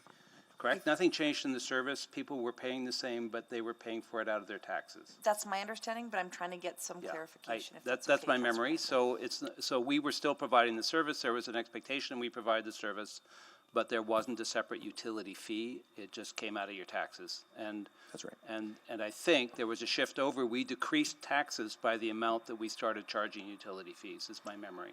And I do have the report, so I can pull it up, Councillor, but there was a combination of user fees and tax levy funding, and then we transitioned it all to the utility fee and had a commensurate reduction in the tax assessment. Which is where Calgary finds itself today, actually, because there is a $20 million tax levy contribution to their right. So they're subsidizing it with their taxes. Correct. Which is why it's $11 instead of. That's right. Yeah. And it's why it's difficult to do an apples to apples comparison. I know that that's not maybe well received, but it is different. Yeah. Okay. Sorry, I just thought I'd get that clarified before I go to Councillor Walters. Councillor Walters. Well, you basically stole my question, which is fine, which was that it's not apples to apples because there is a tax levy contribution made by Calgary. It's not a pure utility model. So you just answered that. Thank you. Oh, okay. Sorry, I didn't mean to. I was just trying to clarify because I. No. Yep. My you know, question, it's the old great minds think alike problem. Ben, it's fine. Thanks. My question was just slightly different in terms of what actually happened in 2009. So, I'm guessing the other difference for something like Calgary is their ability to process is different right now. I mean, they're still using landfill in a way that we're investing significantly in not having to use anymore. Correct?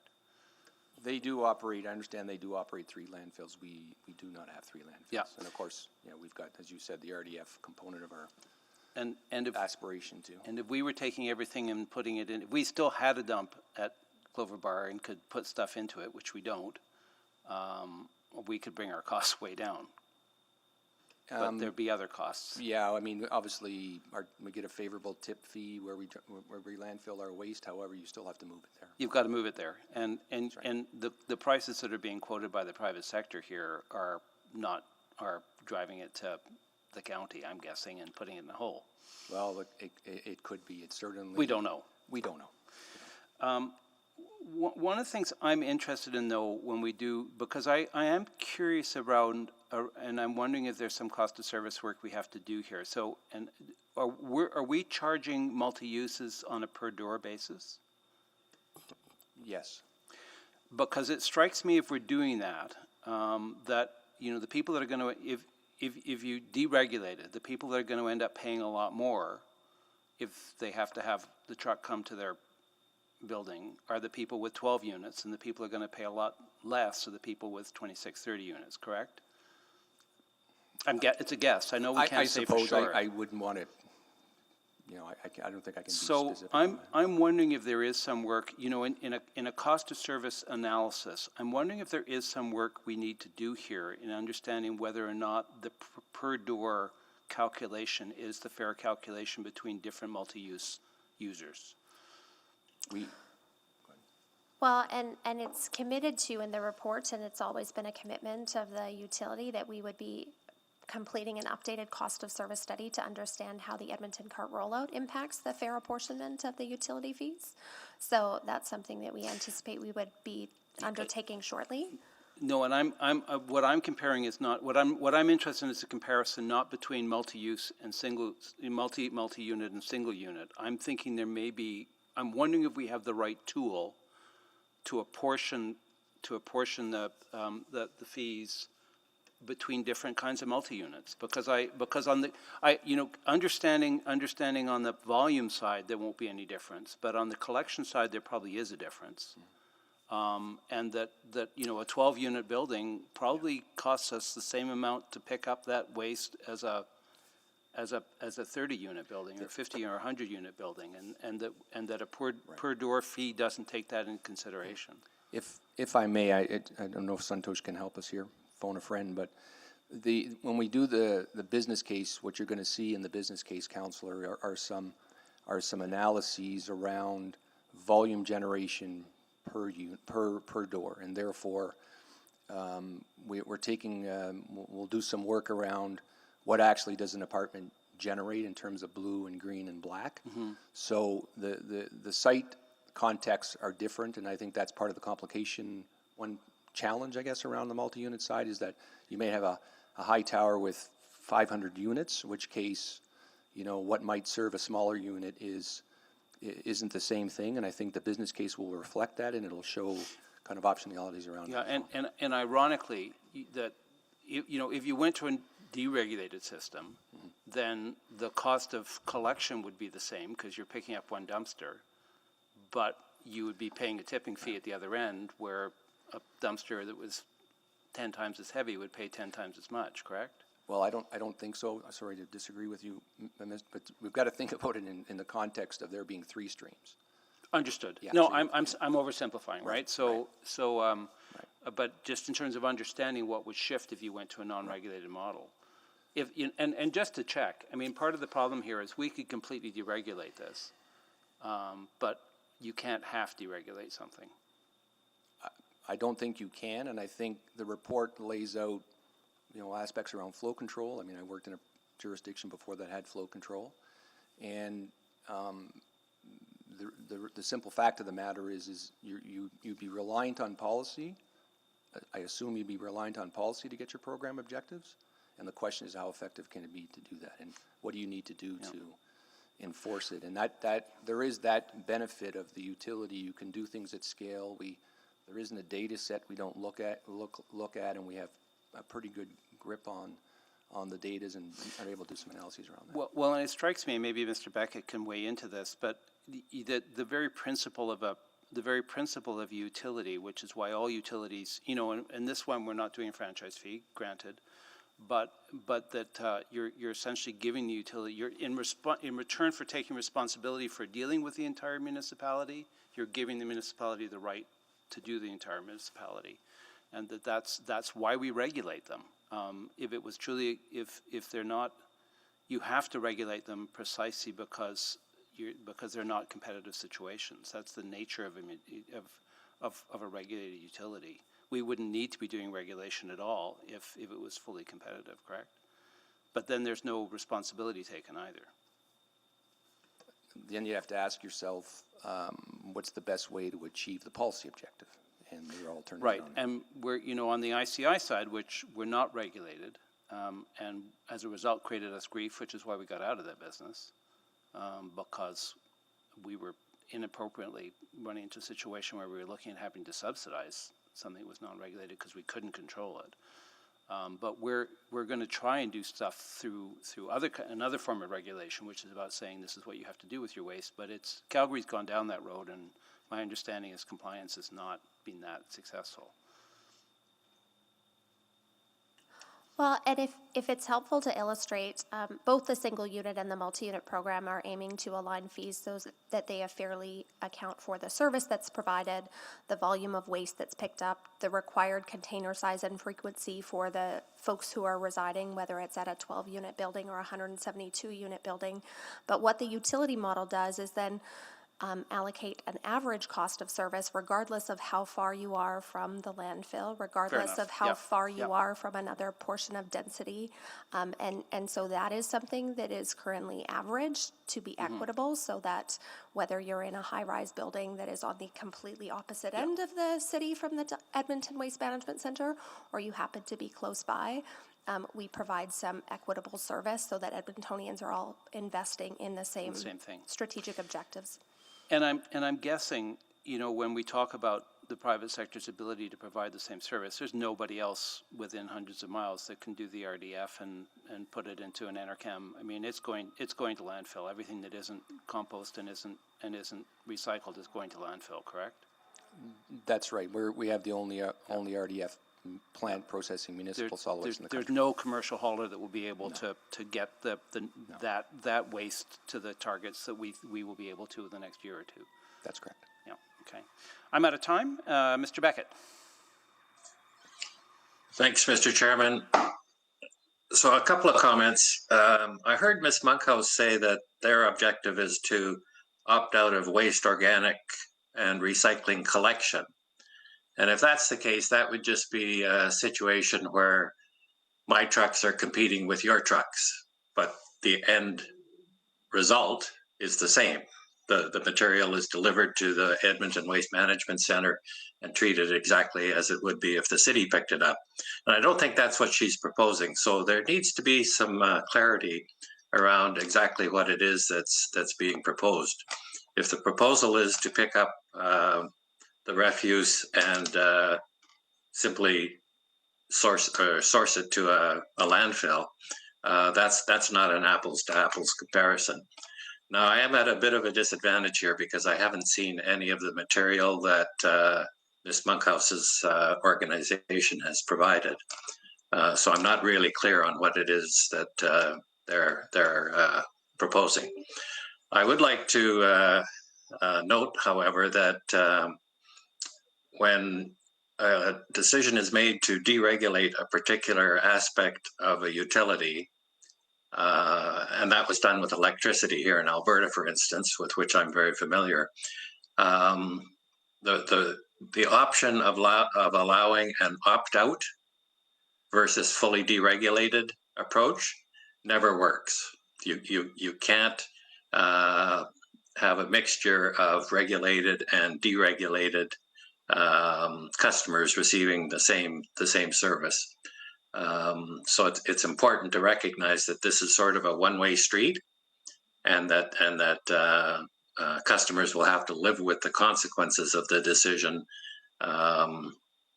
rather than being able to opt back into to utility service. I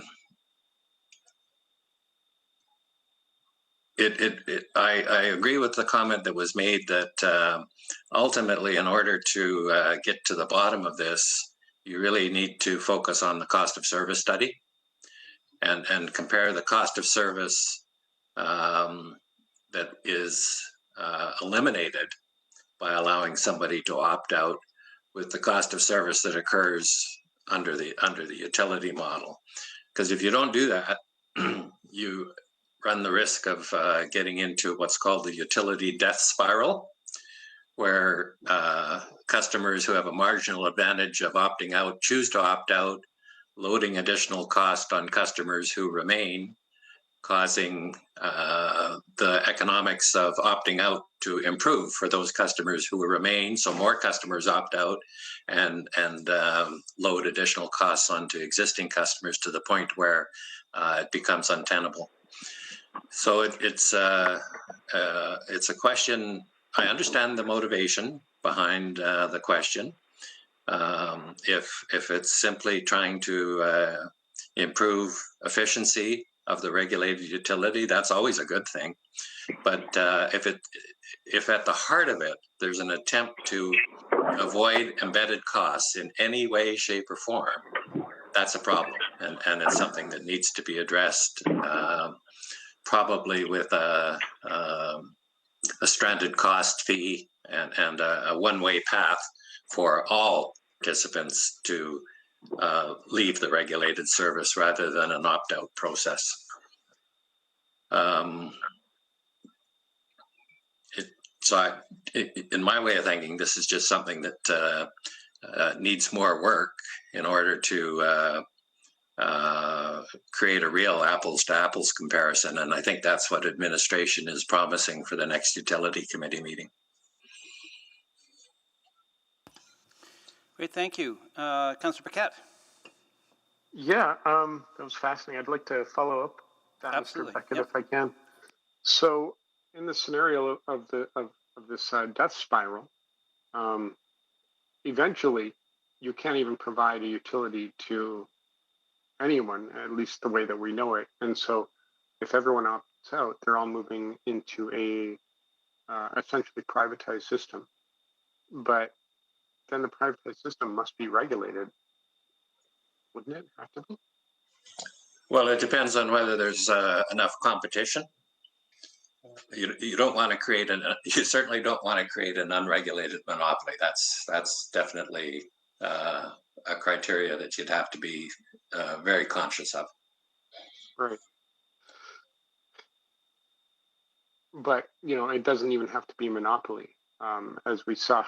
I mean, just to pull an example of bread pricing from a few years ago, it didn't even need to be a monopoly. It just needed to be the biggest players basically setting the price, and then everyone followed suit. And it wasn't really in the best interest of the consumer.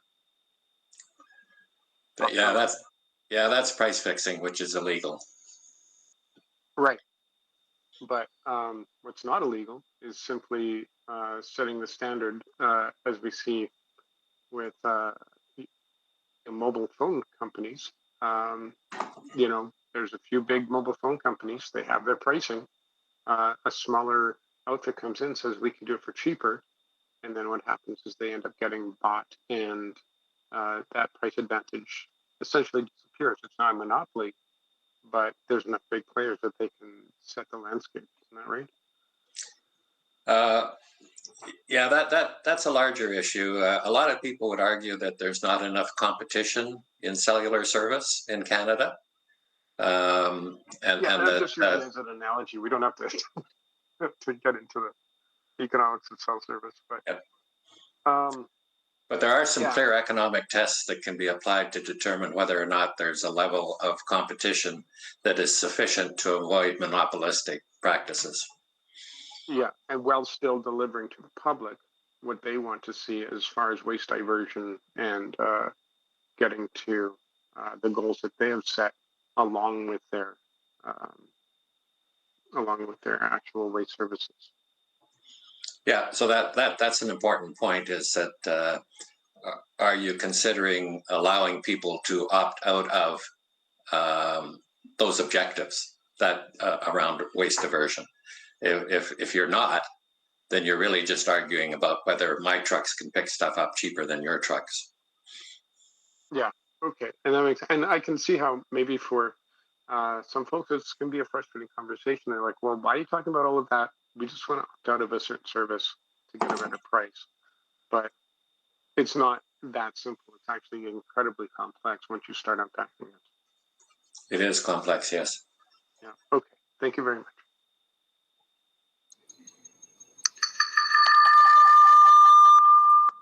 Anyone else? Sorry, I pressed the wrong button. Force of habit. Good. All right. Well, this is just a receipt for information. You don't need anything more from us on this. You'll be coming back with a business case on it, and we can, because But, and you will be looking at things like the cost of service and whether we have that right and all that stuff as part of that business case? No. No, No, I okay, wanted that to- would be future work. Correct. Okay. The current plan, I think, Jody, is 2022 on cost of service. I mean, we could, I'm just chatting here with Santosh. I mean, it might be possible for us to, at a future time, look at that as part of the scope of work for the cost of service study. But I want to be clear that we're not bringing back a cost of service study for this business case in June. No, okay, and because that's a really big piece of work, but but somewhere in there may be part of the answer to this question, I suspect. Well, I think, honestly, longer term, I think once programs are running well, I think the next logical step is pay as you throw, where the volume determines what you pay, but that as well is a big piece of work and a future piece of work. But to be clear, and this is the nature of regulated service, we are committed here, it's part of why we do this work, to make sure that everybody, we're not charging anybody for anything they're not paying for. That's correct. the whole nature of this. That's right. And that's why we do this scrutiny. And that is shared amongst all Edmontonians, residential Edmontonians, understanding that we've carved out the ICI sector. That's right. But the interesting irony is, I mean, I know I had a business that is a business that is in a house, and they wanted to opt in, and we can't do it because we made a commitment to leave that sector out. Correct? Well, we're working through sectors right now, whether it's congregate care or group homes, but we're in that space right now, and there's a number of different cases on those we're looking at right now. So we are essentially charging Edmontonians for the service that we're provided, and there may be other people that are prepared to provide a lesser service, or cherry pick out the easy ones, but taking that apart would essentially create inequity for the people that are still in. Well, not only that, Councillor, but I think you'd have to, practically speaking, and I don't want to be overly hyperbolic about it, but you impact your ability to achieve your strategy objectives too. I mean, Well, and I was going to say that's the other thing. I mean, it's part of what I mean about the cherry picking is that we, to take as large a sector as the multi-unit and say you don't have to play by the same rules in terms of our diversion tactics would leave a huge hole in our goals, and be very hard to make sure that happened if we deregulated. That's right. Yeah. And we're in just, if I may, this past year in 2020, COVID caused delays. We had funds we didn't need. We gave those right back to the ratepayers at $4.2 million. So that's part of the accountability and that exists. Which is why the huge hole always in our diversion goals has been ICI, because we've never been able to make sure that's half of our garbage in this city and it's not getting diverted. There's no way to guarantee it gets diverted. That's a project for another day. Great. Well, I don't know if somebody would like to, this is just to receive for information. I will move that. And we'll see the business case back in June, which will be a busy month. All right. Any further discussion? Please vote. I'm a yes, Mr. Chair.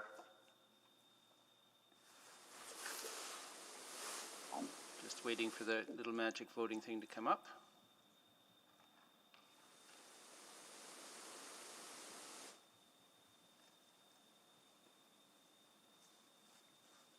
We're missing yours, Mr. Chair, It and hasn't come Councillor up on the- Hamilton's. Oh, I'm in the wrong window. That's why. That would explain it. There we go. I'm a yes. Yeah. Thank you. Sorry, I was in the wrong window. That's all the votes. And display the vote. That is passed. All right, quickly, we'll just go back now, hopefully quickly, to item 6.3, and then hopefully we can be done before lunch. I just have one more quick question that I realized I didn't get to, and then I'll put the motion on the table. Speaking of ICI, in terms of them also doing a waste reduction as opposed to just, is that part of what we can also do as part of the conversation we're going to have with them about the regulatory piece? Certainly. So what we've done with the waste reduction roadmap is looked at ways that we can execute sort of laying the groundwork with the ICI sector through the work that we do as a utility. But we are also working in earnest, as I'd mentioned, with partners throughout the organization to understand how we can continue to coax and champion and even begin to regulate waste reduction in the ICI sector And as well. we can do that both at the same time. You bet. Because I think probably there's some really, really easy wins there on the food side I wouldn't want to wait on if we can. I mean, I think we certainly had people stepping up who were prepared to take waste food instead of seeing it going to landfill. And if we can facilitate that, that would be a really easy win. Yeah, I mean, as an example, we've spent some time with Save On Foods, who've managed to eliminate food waste from their stores in northern Alberta, and they're excited about being part of a waste reduction community of practice where they can share that practice with others who are also looking to do the same. And that can be rolled into the conversation that we're about to have with them about separation period, correct? I mean, for us, we see it as an advantage that there are parts of the ICI sector who are already demonstrating leadership, and they want to see other parts of the sector continue to follow that. Good. Okay. Well, then the motion that I'm going to put forward here is, and if we can put it up, Madam Clerk, that attachment 1 of April 30th, 2021 City Operations Report CO00390, Waste Reduction Roadmap 2021 to 2024 be amended as follows. The implementation timing for Action 1 on page 11 be amended to add, but not delayed by, after bylaw timing to be coordinated with.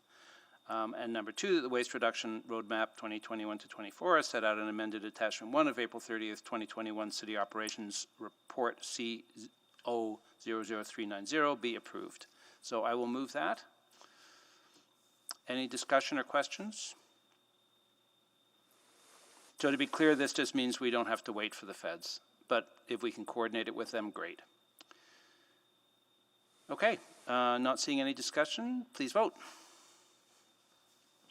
Yes, Mr. Chair.